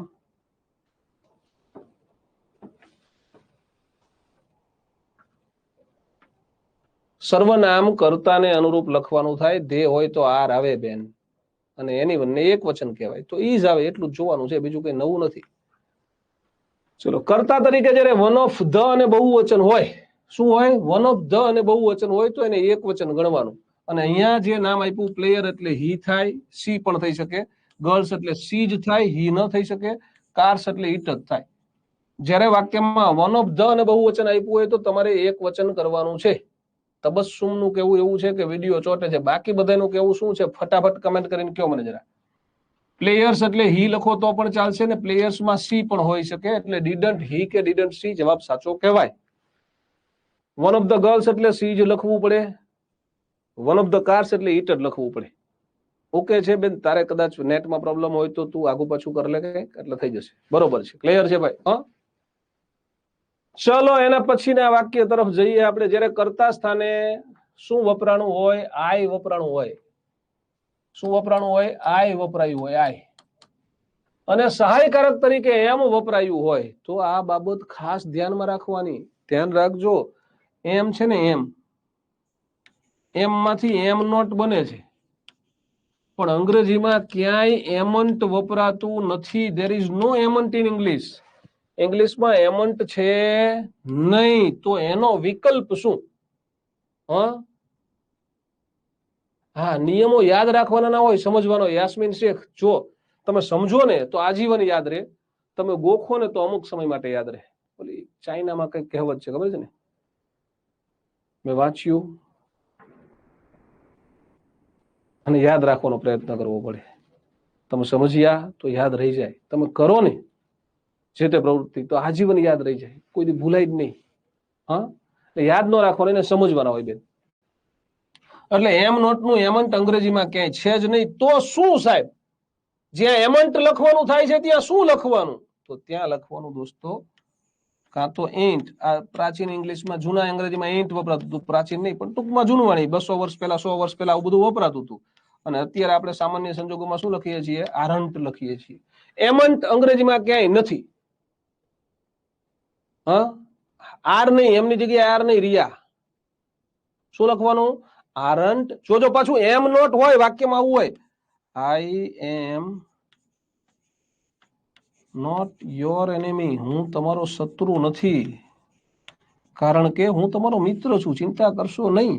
તમારું અંગ્રેજી ટનાટન ચકાચક ધબાધબ મસ્ત કરાવી દઈશું આપણે.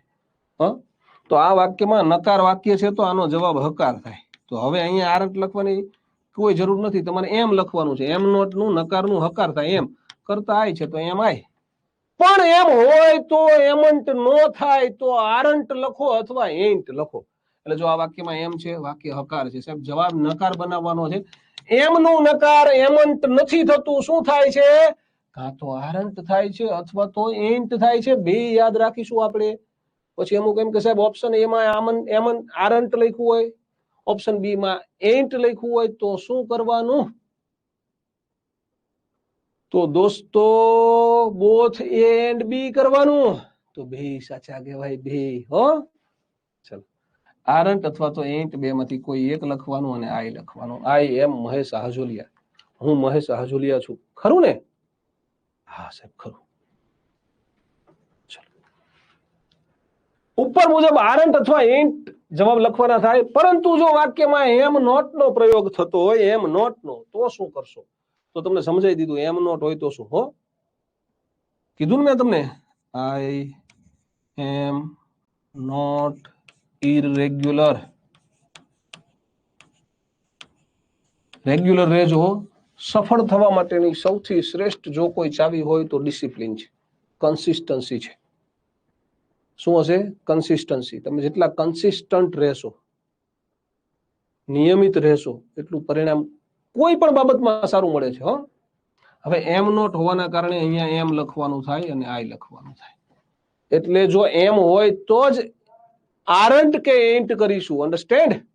Yes, this are right. ચલો, ત્રણ જ શબ્દ એવા છે, જોજો, ધ્યાન રાખજો. એક એમ હોય ને, બીજું સેલ હોય અને ત્રીજું વિલ હોય. આ ત્રણ એવા છે કે જેના સહાયકારકમાં અંગ્રેજીમાં આના વિકલ્પ નથી. અંગ્રેજીમાં there is no એમન્ટ in English. ઇંગ્લિશમાં એમન્ટ નથી. there is no સેલન્ટ in English. ઇંગ્લિશમાં સેલન્ટ નથી. and there is no villain too in English. અંગ્રેજીમાં વિલન્ટ પણ નથી. તો શું છે? તો આવા સંજોગોમાં દોસ્તો આ નથી એટલે એની બદલે કંઈક હોય. અહીંયા શું છે? તો કે સાહેબ આરંટ છે અથવા તો એન્ટ છે. અહીંયા સાહેબ શું છે? સેન્ટ છે, SHANT. શું છે? સેન્ટ. અહીંયા શું છે? વોન્ટ છે સાહેબ, WONT, વોન્ટ. એટલે અહીંયા જો સેલ છે તો જવાબ શું આવ્યો? સેન્ટ. વિલ છે તો જવાબ શું આવ્યો? વોન્ટ. અને એમ હોય તો જવાબ શું આવે? એન્ટ અથવા તો આરંટ. સમજાય? ખ્યાલ આવે? We shall overcome someday. એનું ગુજરાતી શું થાય? આ વાક્યનું ગુજરાતી શું થાય? We shall overcome someday. Scent નો સ્પેલિંગ યાદ રાખજો. SHANT, scent. CENT નહીં, SCENT નહીં. होंगे कामयाब, हम होंगे कामयाब, हम होंगे कामयाब एक दिन. हो मन में है विश्वास, पूरा है विश्वास, हम होंगे कामयाब एक दिन. આવું હિન્દીમાં કહેવાય. We shall overcome, we shall overcome, we shall overcome someday. હા, એટલે આપણે આગળ આવીશું, બરોબર છે? આપણે આગળ વધીશું, આપણે સફળ થઈશું. એક દિવસ આપણે ચોક્કસ સફળ થઈશું, આવો એનો અર્થ થાય. હા, એને દિગ્વિજય છે. બસ આવું બધું ભલે પહેલી વાર સાંભળો, પણ આ પહેલી વાર છે ને, આ જીવનને માટે યાદ રહી જાય એવો આપણો પ્રયત્ન છે. કોઈને કચાશ ન રહે, બરોબર ને? ચલો ના આગળ જઈએ. ઉપરના બંને વાક્યમાં સેલ વિલ આ તમને સમજાવી દીધું છે, હવે તમને ખબર પડે. પણ સેલ નોટ ને વિલ નોટ આપ્યું હોય, એમ નોટ આપ્યું હોય તો એમ જ કરજો. પછી સેલ નોટ આપ્યું હોય તો સેન્ટ ન કરતા, વિલ નોટ આપ્યું હોય તો વોન્ટ ન કરતા. કારણ કે નકાર વાક્ય હોય તો જવાબ હકાર થાય ભાઈ. હા, આ ત્રણ વાક્યો કેવા છે દોસ્તો? તો કે સાહેબ નકાર વાક્યો છે તો એના જવાબ હકાર થાય. એટલે પછી અહીંયા વોન્ટ કે સેન્ટ કે આરંટ લખવાની જરૂર રહેતી નથી. હા, ચલો પ્રગતિમાં જઈએ ને, આગળ જઈએ આપણે, બરોબર ને? એટલે કોન્સેપ્ટ તો જોવાનો જ છે. વાક્ય નકાર હોય તો જવાબ હકાર લખજો. હકાર હોય તો જ નકાર કરવાનું છે. અને સેલ ના કેસમાં સેન્ટ, વિલ ના કેસમાં વોન્ટ, એમ ના કેસમાં એન્ટ અથવા આરંટ. બસ બીજું કઈ યાદ નથી રાખવાનું. પૂરું થઈ ગયું. બધા કોઈ પણ સહાયકારક હોય કામ પૂરું થઈ ગયું. શુડ નું સ્ટુડન્ટ. ભારતીબેન, શુડ હોય તો સ્ટુડન્ટ. હા, ચલો. all of us, either of us, most of us, each of us, neither of us, every one of us, none of us, some of us. us હોય એટલે વી થાય. શું થાય? વી થાય. યાદ રાખજો. us હોય એટલે સર્વનામ શું થાય? વી. અને બાકી તો નિયમ પ્રમાણે હકાર નકાર જોવાના, કઈ નવું નથી. હા, સમ ઓફ અસ નો ઇંગ્લિશ. તો જો આ નો એટલે V1 કહેવાય. V1 એટલે લોન શેની મળે? ડુ ની. વાક્ય હકાર છે એટલે જવાબ શું થાય? નકાર. એટલે ડુ નું શું થયું? ડોન્ટ. ડુ નું શું થયું? ડોન્ટ. અને અસ નું વી. નાઇધર ઓફ અસ વાક્ય કેવું કહેવાય? નકાર. વોઝ આપ્યું છે એટલે પેલા આ અસ નું વી કર્યું તમે, વી. હવે વી ની સાથે વોઝ નો વપરાય એટલે શું થઈ ગયું? વેર વી. આવું ના લખાય વોઝ વી. જો આ આવું હમણાં જેવું જ આવ્યું, ઈચ ઓફ ને, એવરીવન ને, સમવન ને, એમાં જે વપરાતું હતું ને એવું કોન્સેપ્ટ જોવો પડે. વી હોય તો વી, વોઝ વી ના હોય, વેર વી હોય. દોસ્ત તમને ખબર જ છે કે વેર છે ને એ વી ની સાથે વપરાય, વી ની સાથે વેર વપરાય, વી ની સાથે વોઝ ના વપરાય, બરોબર ને? All of us attended, attended એટલે V2 છે અને ડીડ ની લોન મળે એટલે ડીડન્ટ આવ્યું અને અસ છે એટલે વી આવ્યું. નન ઓફ અસ એટલે વાક્ય નકાર કહેવાય, ફરીથી પાછું નકાર વાક્ય આવ્યું એટલે પેલા વી લખી દીધું અને સાદો ભૂતકાળ છે એટલે ડીડ લખી દીધું, ડીડ વી. હા, ચલો સરસ. સુરભી, ચલો જોઈ લ્યો, કઈ પ્રશ્ન પૂછવા જેવો હોય તો એક અડધી મિનિટ માટે સ્ક્રીન એમને એમ રહેશે.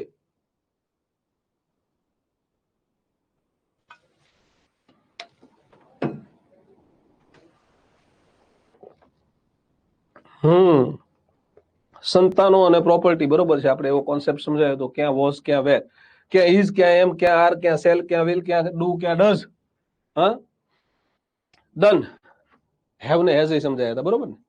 ચલો એના પછીના પોઈન્ટ ઉપર જઈએ આપણે. પાછળ યુ હોય, some of you, all of you, most of you, many of you, one of you, each of you, either of you, neither of you, none of you, તો સર્વનામ યુ વપરાય. સર્વનામ શું વપરાય? યુ. હા, ચલો યાસ્મીન બેન એવું કહે છે એક રિપીટ કરો બેન. નો છે, નો એટલે મૂળરૂપ કહેવાય બેન, મૂળરૂપ એટલે ડુ વપરાય. હવે વાક્ય હકાર કહેવાય એટલે ડુ ને નકાર લગાડો એટલે ડોન્ટ થાય, અને અસ હોય એટલે બેન વી આવે. હા, ડોન્ટ વી. ચલો એના પછીનું શું છે? યુ હોય એટલે યુ સર્વનામ આવે. નાઇધર ઓફ યુ વાક્ય નકાર કહેવાય એટલે જવાબ હકાર આવ્યો એટલે ડીડ યુ. આ V2 છે એટલે ડીડ ની લોન મળે. નકાર જવાબ લખવો હોય તો ડીડન્ટ લખે, હકાર જવાબ લખવાનો એટલે ડીડ લખ્યું. Inch of you must get up early, you નું યુ, મસ્ટ ને એનટી લગાડવાનું, કઈ કરવાનું નહીં. મેની ઓફ યુ, હેવ ને એનટી લગાડવાનું અને યુ નું you. Many of you have seen the Taj Mahal. તમારામાંથી કોણે કોણે જોયો છે તાજમહાલ? ફટાફટ કમેન્ટ કરીને કહી દો મને. તાજમહાલ ને માટે થોડાક પ્રશ્નો પૂછી લઈએ. તાજમહાલ નું નામ તાજમહાલ કેમ છે? આમ તો તાજમહેલ છે. કોની યાદમાં બનાવવામાં આવ્યો હતો? એનું મૂળ નામ શું હતું? જેની યાદમાં બનાવવામાં આવ્યો હતો એનું મૂળ નામ શું હતું? ક્યાં આવેલો છે? કોણે બનાવ્યો છે? અને એક નવો પ્રશ્ન ઉમેરી દઉં, ક્યારે બનાવ્યો છે? ચલો ફટાફટ 5 પ્રશ્નના જવાબ જેને આવડતો એ હાથ ઊંચો કરો. નથી જોયો તો જઈ આવજો, ઈશરત જઈ આવજો. હા હા, સરસ. જિંકલ પંડ્યા, કોની યાદમાં? મુમતાઝની યાદમાં. મુમતાઝનું નામ શું હતું? અર્જમંદ બાનુ અથવા અંજુમંદ બાનુ. ક્યાં આવેલો છે? આગ્રામાં આવેલો છે. આગ્રામાં. કઈ નદીના કિનારે? યમુના નદીના કિનારે. કોણે બનાવ્યો તો? શાહજહાં. શાહજહાં છે આ બધા બાંધકામ માટે વધારે પ્રસિદ્ધ છે. ક્યારે બનાવ્યો તો? સાહેબ ઈ મુમતાઝ મરી ગઈ ત્યારે. તો મુમતાઝ ક્યારે મરી ગઈ હતી? બોલ ભાઈ હાલ. ઈ જીવતી હતી ને ત્યારે છેલ્લા દિવસે મરી ગઈ. ઈ જીવતી હતી ને ત્યારે છેલ્લો દિવસ કયો હતો? બોલતો. પૂરો થયો એ લખવું હોય તો સીધું 1653, 1653 પૂરો થયો હતો. 31 બનાવવાનો શરૂ થયો હતો. 22 વર્ષ લાગ્યા હતા તાજમહેલ બનાવતા, 22 વર્ષ લાગ્યા હતા. હા, ચલો સરસ. આપણે તો જીકે ભણી લીધું થોડુંક, બાકી આપણે આગળ વધીએ હવે. હા, તો ડિમ્પલ બેન તમારે રસોઈ બનાવવાની હોય તો ફિનિશ ના થાય બેન. મારે બનાવવાની હોય તો ફિનિશ થાય. મારે તો ભણાવવાનું છે એટલે એવો કોઈ પ્રશ્ન પૂછવો જ નહીં. બહુ વિચિત્ર પ્રશ્ન કહેવાય. હા, તમારે રસોઈ બનાવી એટલે આ બધાની મારે રસોઈ બનાવી નાખવાની બેન? હા, એ તો તમે રસોઈ બનાવતા બનાવતા જુઓ ને આવી કમેન્ટ કોઈ દી કરતા નહીં આવે. નહીં તો ફેંકીશ અહીંથી, થપ્પડ નહીં મોકલું બેન, ઢીકા પાટું મોકલીશ. હો, ચલો. જો વાક્યમાં એક થી વધુ કરતા આપવામાં આવે તો થોડુંક વધારે ધ્યાન રાખવું પડશે. એક થી વધુ કરતા આપે તો થોડુંક વધારે ધ્યાન રાખવું પડશે. શું ધ્યાન રાખવાનું? ચલો જોઈએ. જયેશ એન્ડ આઈ, જો તમે ધ્યાન રાખો, જો કોઈ પણ નામની સાથે આઈ કે વી સાથે મળેલું હોય, આની સાથે કોઈ પણ પછી એક્સ વાય ઝેડ નામ હોય તો હંમેશા સર્વનામ વી જ આવે. જો તમને આપેલા નામમાં, જોજો ધ્યાન રાખજો, તમને આપેલા નામમાં આઈ ન હોય, વી ના હોય, યુ હોય અને એની સાથે એક્સ વાય ઝેડ હોય તો તમારે હંમેશા સર્વનામ શું વાપરવાનું? યુ. જો તમને આપેલા નામમાં આઈ ન હોય, વી ન હોય, યુ ના હોય, X Y Z, PQR STU ગમે તે હોય તો હંમેશા સર્વનામ ધ્યેય વપરાય. એટલે સૌથી પહેલા ચેક કરવાનું તમને જેટલા નામ આપ્યા હોય એમાં જો આમાં આઈ છે આઈ, જો આઈ કોઈ પણ જગ્યાએ હાજર હોય ને તો હંમેશા એક થી વધારે નામ હોવા જોઈએ. આઈ એકલું હોય તો આઈ જ આવે, આઈ એકલું હોય તો આઈ જ આવશે.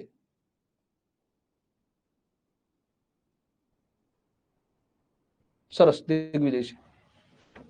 જો આઈ ન હોય, આઈ ન હોવું જોઈએ, વી પણ ન હોવું જોઈએ, યુ હોય અને એની સાથે કોઈ પણ નામ હોય એવું ક્યાંય છે જોવો તો આ યુ છે, જોયું યુ છે ને, આમાં આઈ અને વી નથી, યુ છે અને એની સાથે બીજું નામ છે તો એનું સર્વનામ યુ જ આવે. આમાં જો આમાં આઈ નથી, વી નથી અને યુ નથી. આઈ નો હોય, વી ના હોય, યુ ના હોય. આ XYZ છે, આ PQR છે, આ STU છે. પણ તેની આમ તમને એવી ખબર છે ને, પહેલો પુરુષ, બીજો પુરુષ, ત્રીજો પુરુષ એવી ખબર છે ને. જો પહેલો પુરુષ હાજર હોય ને, પહેલો પુરુષ, તો હંમેશા સર્વનામ વી જ આવે. જો પહેલો પુરુષ હાજર ન હોય અને બીજો પુરુષ હાજર હોય તો હંમેશા સર્વનામ યુ જ આવે. પણ પહેલોય ન હોય હાજર, બીજોય ન હોય હાજર, પછી ત્રીજા ગમે એટલા ભેગા થાય ને તો એ બધાયનું સર્વનામ ધ્યેય જ થાય. ત્રણ ને એવું લખ્યું હોત ને, જયેશ, મહેશ, મૌલિક, પ્રકાશ, તરલ, ચેતન, ગમે એટલા નામ લખે પણ આઈ, વી અને યુ શબ્દ નહીં વાપરવાનો, તો હંમેશા સર્વનામ ધ્યેય થાય. તમે 10 નામ લખીને આઈ લખી દો ને એટલે સર્વનામ વી થઈ ગયું. તમે 10 નામ લખો, આઈ અને વી ન લખો ને યુ લખો તો સર્વનામ યુ થઈ જાય. ઓકે, એટલે આમાં ધ્યેય શા માટે આવ્યું તો કે જયેશ પ્લસ મહેશ પ્લસ મૌલિક, જયેશ પ્લસ મહેશ પ્લસ મૌલિક ત્રણેય ભેગા થાય તો શું કહેવાય? ધ્યેય કહેવાય. અહીંયા શું આપ્યું? જયેશ પ્લસ આઈ, તો એમાં પહેલો પુરુષ આવી ગયો ને, પહેલો પુરુષ આવે એટલે સર્વનામ વી જ વપરાય. આ યુ પ્લસ યોર ફ્રેન્ડ છે, યોર ફ્રેન્ડ, તો યુ ને બીજો પુરુષ કહેવાય. બીજો પુરુષ હોય તો સર્વનામ યુ થાય, આવું યાદ રાખવાનું. સમજાય છે? જુઓ, શાંતિથી જુઓ ને પછી કહો મને. થોડાક પછી ઉદાહરણ આપું એવું કરવું એટલે તમારી કમેન્ટ આવે એટલે મને ખબર પડે કે તમને ખબર પડી છે. પછી જ આગળ જઈશું, એ પહેલા નહીં જુઓ. હા સર, હા.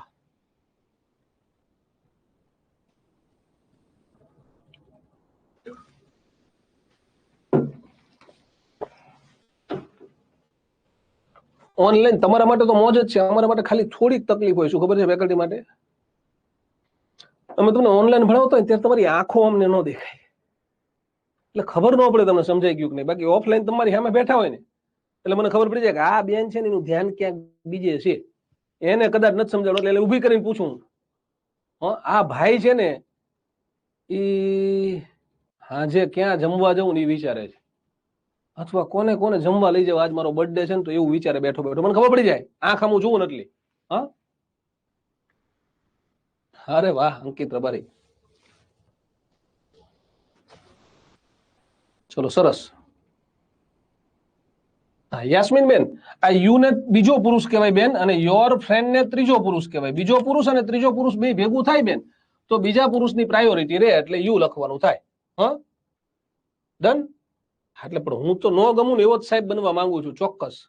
કારણ કે તમને હું ક્લાસરૂમમાં ન ગમું પણ તમને પછી જીવનભર ગમીશ. હા, એની પાછળનું રીઝન છે કે ક્લાસરૂમમાં થોડોક હું સ્ટ્રિક રહું, તમને બધાને શીખવી દઉં તો પરીક્ષામાં માર્ક્સ તમારા જ સારા આવે અને એનો લાભ તમને થાય. હા,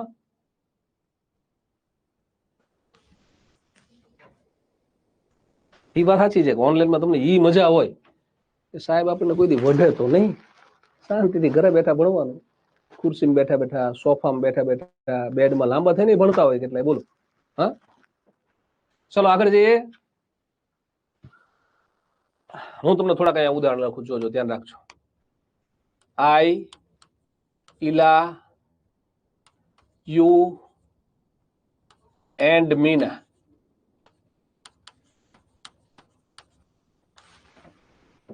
He, she, you and Ram. Ram, Sita and Lakshman. Rahim, you and Karim.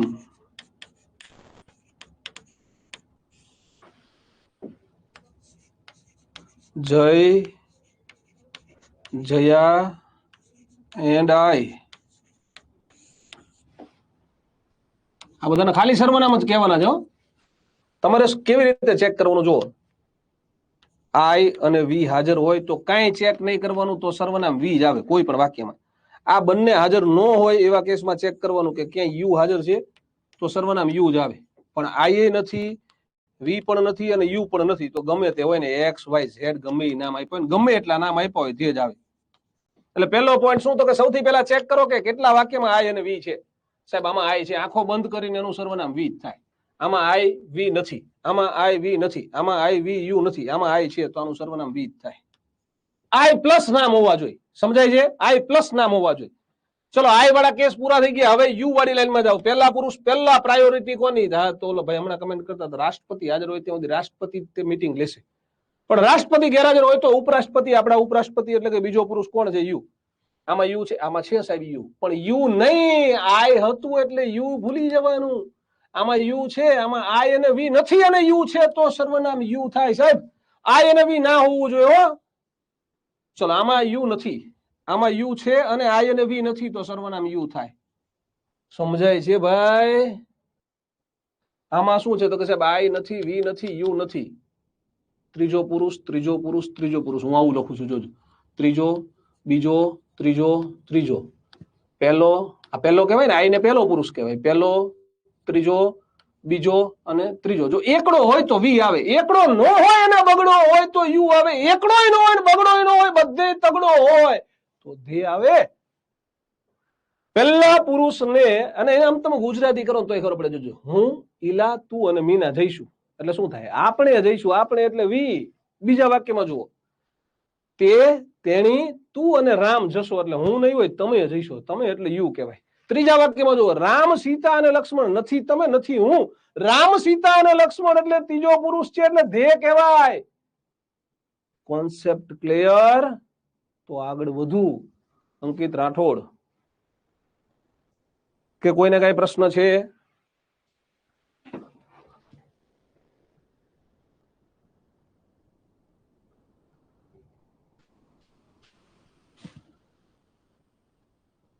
Clear? ચલો નેક્સ્ટ વન માં જઈએ.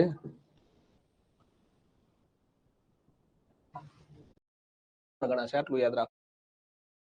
અહીંયા જે ત્રણ આપ્યા બધા હકાર વાળી વાક્ય રચના છે. આ બધા કેવા કહેવાય? હકાર. પણ જો માત્ર લિટલ આપવામાં આવે ને, લિટલ, તો એકલું લિટલ નકાર ગણાશે. ભલે એના માટે સર્વનામ તો ઈટ જ વપરાશે. એકલું ફ્યુ નકાર ગણાશે, એના માટે સર્વનામ તો ધે જ વપરાશે, પણ વાક્ય નકાર ગણાશે ને આ વાક્ય હકાર ગણાશે. આટલું યાદ રાખશો. ચલો જોવો, વેરી લિટલ મિલ્ક, તો લિટલ ની આગળ વેરી આપ્યું એટલે વાક્ય હકાર કહેવાય. અ લિટલ આપ્યું એટલે વાક્ય હકાર કહેવાય. વેરી ફ્યુ આપ્યું એટલે વાક્ય હકાર કહેવાય. જો આવું વાક્ય આપ્યું હોત ને, ખાલી વેરી ફ્યુ ની બદલે શું આપ્યું હોય? Few persons can live healthy life.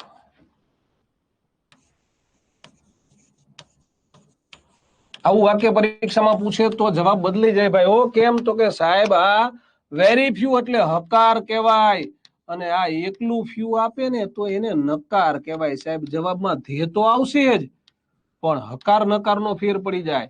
Can છે તો અહીંયા કેન જ આવશે, કેન ધે, કારણ કે વાક્ય નકાર છે એટલે જવાબ હકાર થાય.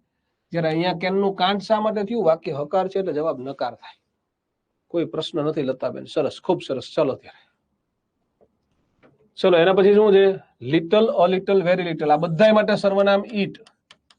એકલું લિટલ હોય તો વાક્ય નકાર કહેવાય એટલે એનો જવાબ હકાર થયો, કુડ ઇટ. અ લિટલ હોય તો વાક્ય હકાર કહેવાય એટલે એનો જવાબ નકાર થયો, ઇઝન્ટ ઇટ. ડન. સરસ, વધીએ આગળ. Few, a few, very few, the few. Few એકલું નકાર. કેમ? તો કે એની પાસે કઈ છે જ નહીં, ખિસ્સા ખાલી છે. આ બધા હકાર. કેમ? તો કે બધાની પાસે કંઈક છે. Few can achieve perfection. લગભગ કોઈ પરફેક્શન અચીવ ન જ કરી શકે. હા, આ ફ્યુ એટલે કોઈ નહીં જ થાય. ફ્યુ એટલે શું થાય? કોઈ નહીં. અર્થ એવો થાય. આમ તો ફ્યુ એટલે થોડા જ, કોઈ ક જ આવો અર્થ થાય. એકલું ફ્યુ એટલે કોઈ પણ નહીં અને અફ્યુ એટલે થોડાક. કેન તો કેન. કેમ? તો કે વાક્યને નકાર ગણીશું આપણે એટલે જવાબ કેવો થાય સાહેબ? હકાર થાય. જેમ હું હમણાં લિટલમાં હતું એવું જ અહીંયા થયું. Very few cricketers, very few આપ્યું એટલે વાક્ય હકાર કહેવાય એટલે જવાબ નકાર થયો, આરન્ટ ધે. સમજાય ને? ચલો નજર કરી લ્યો. તમારું થમ્સઅપ કે યસ સર આવે એટલે આગળ વધીએ. ફટાફટ થમ્સઅપ કે યસ સર આવે. તમારા બધા પાસે ઇંગ્લિશ ગ્રામરની બુક હશે. એમાં પેજ નંબર 44 આવું ચેપ્ટર છે, જેન્ડર નામનું ચેપ્ટર છે. એનું પહેલું પેજ, જેન્ડર પ્રકરણનું પહેલું પેજ બધા મિત્રોએ ખાસ વાંચી લેવું. શું કામ? તો છે ને આમાં તો કેવું છે ખબર છે, ઇંગ્લિશમાં એવું થાય મિત્રો, મૂન લખ્યું હોય ને મૂન, તો એના માટે સર્વનામ સી વપરાય. ઇન્ડિયા હોય તો સર્વનામ સી વપરાય. તો આ બધા સર્વનામ માટે તમારે પેજ નંબર 44 ખાસ વાંચવાનું છે. હા, ડન. જઈએ આગળ. There are many girls. શરૂઆતમાં ધેર હોય તો ધેર જ આવે, યાદ રાખજો. ધેર હોય તો જવાબમાં ધેર આવે. આર છે તો આરન્ટ. ધેર વોઝ નો એટલે વાક્ય નકાર કહેવાય, તો વોઝ ધેર વાક્ય.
તો સર્વનામને એકલું વન હોય તો વન આવે. ધીસ અને ધેટ માં પાછળ નામ હોય તો સર્વનામને, એકલું ધીસ અને ધેટ હોય તો ઈટ આવે. ડન.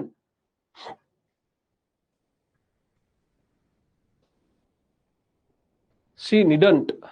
આવું નહીં આવે કોઈ દિવસ, આ વાક્ય નહીં પૂછે, પણ આવા પૂછી શકે. ડેરન્ટ અને નીડન્ટ આપે તો આ નકાર કહેવાય, એટલે હકાર જવાબ થાય નીડ સી. આ નકાર હોય એટલે હકાર જવાબ થાય ડેર સી. ડન. યસ, યુવરાજ હશે દોસ્ત. હા, ચલો.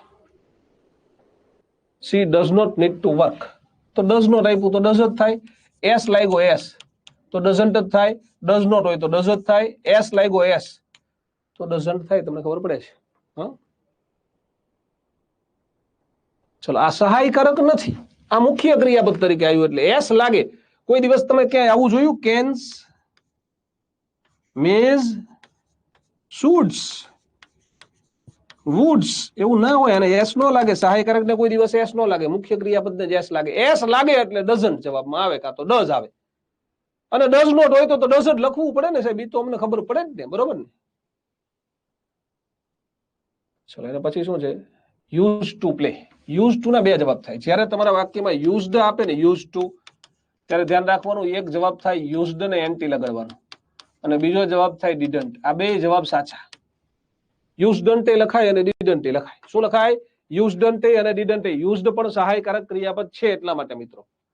હી use to play cricket in his childhood. એના બાળપણમાં એ ક્રિકેટ રમવા ટેવાયેલો હતો. તો જવાબ યુઝડન્ટ હી પણ સાચો અને ડીડન્ટ હી પણ સાચો. He use to play cricket in his childhood. Didn't he. મોટે ભાગે ડીડન્ટ ને પ્રિફર કરવામાં આવે છે, એટલે પણ બે આપ્યા હોય તો બંને જવાબ સાચા કહેવાય ભાઈ. કે હાલો સાહેબ આગળ હાલો. હવે આયા આજ્ઞાર્થ વાક્ય. શું આયા?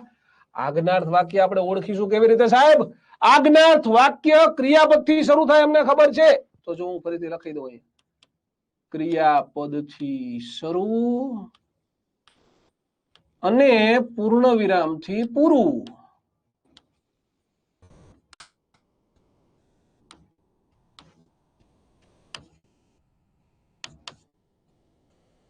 વાક્ય એટલે આજ્ઞાર્થ વાક્ય. શરૂઆતમાં ક્રિયાપદ હોય અને અંત પૂર્ણ વિરામ, અહીંયા પૂર્ણ વિરામ અલ્પ વિરામ કરીને ક્વેશ્ચન ટેગ એડ કર્યું હોય, બરાબર. જો ડુ એટલે કાર્ય કરવું, ગીવ એટલે આપવું, ડુ એટલે કાર્ય કરવું, કીપ એટલે જાળવવું, ઓપન એટલે ખોલવું અને હેવ એટલે હોવું. શરૂઆતમાં બધે ક્રિયાપદ છે. વાક્યની શરૂઆતમાં ક્રિયાપદ હોય તો એને આપણે આજ્ઞાર્થ વાક્ય કહીશું. અને સાહેબ કોઈ પણ આજ્ઞાર્થ વાક્ય હોય, આજ્ઞાર્થ વાક્યમાં એક જ જવાબ યાદ રાખવાનો, વાક્ય આજ્ઞાર્થ હોય એટલે જવાબ હંમેશા શું લખવાનો? વેલ્યુ લખવાનો. સિવાય કે લેટ્સ વાળું આજ્ઞાર્થ વાક્ય હોય, ખાલી એકલું લેટ્સ વાળું. જો વાક્યની શરૂઆતમાં લેટ્સ હોય તો આનો જવાબ છે ને આ લેટ અસ કહેવાય, એ તમને ખબર છે. અસ હોય એટલે સાહેબ વી આવે, એ તમને ખબર છે. અને વી ની સાથે વિલ નો વપરાય, શું વપરાય? શેલ. તો જ્યારે વાક્યની શરૂઆતમાં લેટ્સ કે લેટસ હોય ત્યારે આપણો જવાબ શેલવી થશે. બાકી તમામે તમામ આજ્ઞાર્થ વાક્યમાં આપણો જવાબ વેલ્યુ થશે. અને આમાં મજા એ છે, આ ફરીથી પાછું યાદ કરાવું કે સૌથી પહેલો નિયમ હતો હકાર વાક્ય હોય તો જવાબ નકાર આવે, એનો અપવાદ છે. હા,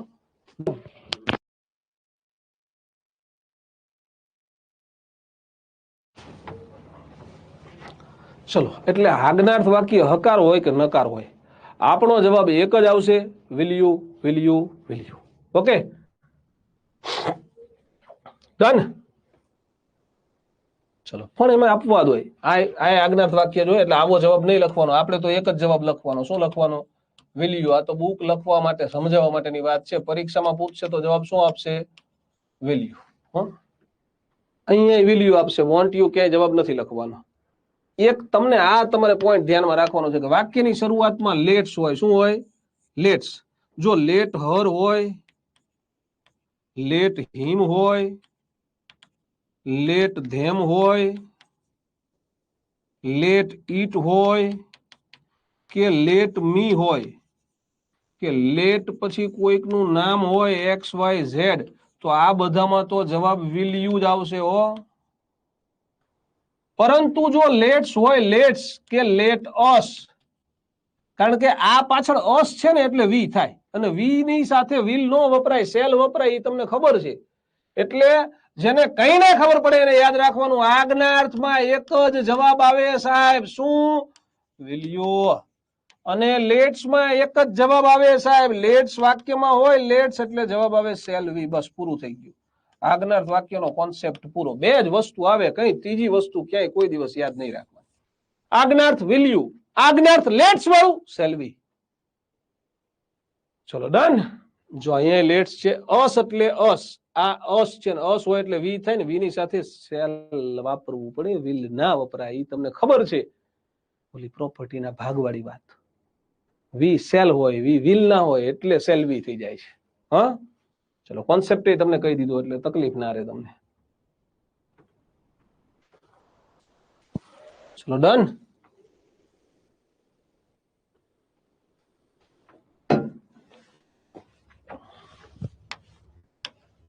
અહીંયા શું છે? લેટ પછી ધેમ છે, હિમ છે, તો જવાબ એક જ આવે. શું આવે? વેલ્યુ. કારણ કે આને કોમન આજ્ઞાર્થ કહેવાય. લેટ્સ વાળું હોય તો જ શેલ વી, બાકી બધે વેલ્યુ વેલ્યુ વેલ્યુ. જો આવી રીતે છે ને, કોઈ નામ પછી નોટ ની સાથે બીજું નામ, તો આને કાઢી નાખવાનું.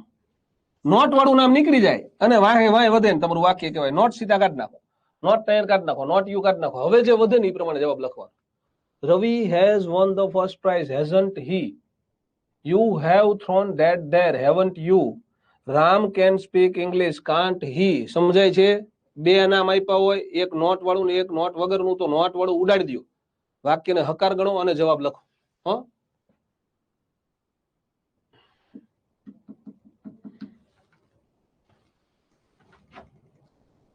ચલો, પછી આવું કઈ આપે તમને, આ હિના પ્લસ હિતેશ ગણવાનું. હિના પ્લસ હિતેશ, ત્રીજો પુરુષ એટલે શું થાય?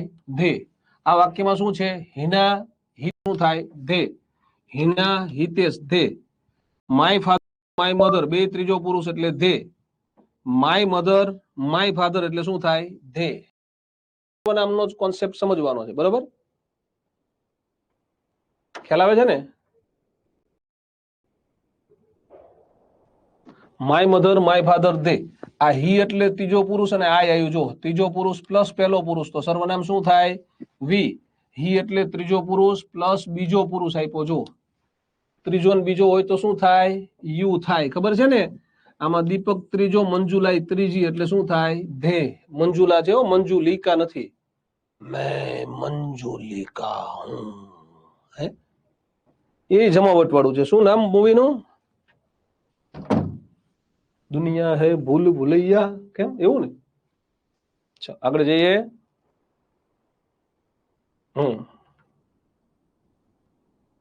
પછી એઝ વેલ એઝ આપે ગમે તે આપે મિત્રો. રામ એટલે ત્રીજો પુરુષ લક્ષ્મણ એટલે ત્રીજો પુરુષ તો ધે લખવાનું પછી હકાર નકાર જોઈ લેવાનું. માય ફ્રેન્ડ અને ફેમિલી મેમ્બર્સ બહુવચન થાય એટલે ધે. કોલેજ બુક અને ધોઝ બુક્સ એટલે ધે. ડન. ચલો આ શોર્ટમાં આપ્યું. યાદ રાખવાના 3 જ મુદ્દા હતા. યાદ રાખવાના કેટલા મુદ્દા હતા 3 હતા. એક એમ નોટ નો થાય. એમ નોટ નો થાય એટલે જવાબમાં શું આવે એન્ટ અથવા તો આરન્ટ. બીજું યાદ શું રાખવાનું છે આ યાદ રાખવાનું છે કે સાહેબ સેલ નોટ છે એનું સેલન્ટ નથી થતું. શું નથી થતું there is no silent in English તો શું આવે સાહેબ સેન્ટ આવે. there is no violent in English તો શું આવે વોન્ટ આવે. બાકી બધા એન્ટ જ લગાડવાનું.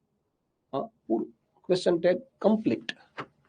સૂચના 1 તમારે બધાએ ઇંગ્લિશ ગ્રામરની બુકમાંથી સામાન્ય રીતે પેજ 44 કદાચ ફેરફાર થયા હોય તો જેન્ડરનું પહેલું પેજ વાંચવાનું રહેશે.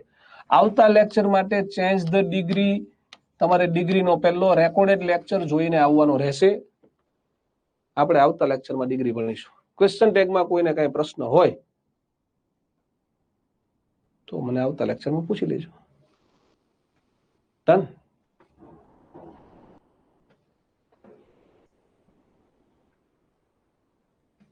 હે ને અંકિતભાઈ મજા આવી ગઈ ને અંકિત રાઠોડ. ચલો ફટાફટ કમેન્ટ કરીને કહી દો લેક્ચર કેવો લાગ્યો એટલે હું છૂટો થઈ જાઉં અહીંથી.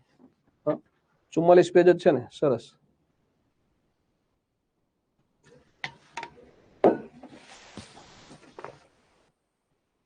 એક્સલન્ટ લેક્ચર ક્લિયર છે. ટેન્સીસ છે ને હા ટેન્સીસ તમને અલગથી એક કાર્ડ તો ભણાવીશ જ પણ મેં તમારા ફંડા ક્લિયર કરાવી દીધા છે. બિલકુલ કરાવીશ ડોન્ટ વરી. ટેન્સીસ પૂરા કરાવીશ પણ અત્યારે પેલા બીજા ચેપ્ટર પૂરા કરાવી દો એટલે પરીક્ષાઓ આવે છે ને એમને મજા આવી જાય. હે ને ઈઝી લાગે છે ને ટૂંકમાં સમજાઈ જાય છે ને ફટાફટ સમજાઈ જાય છે ને. બેસ્ટ લેક્ચર ને સરસ સરસ ભણાવીશું પૃથ્વી ભણાવીશું દોસ્તો. ચાલો આવજો bye bye take care everyone.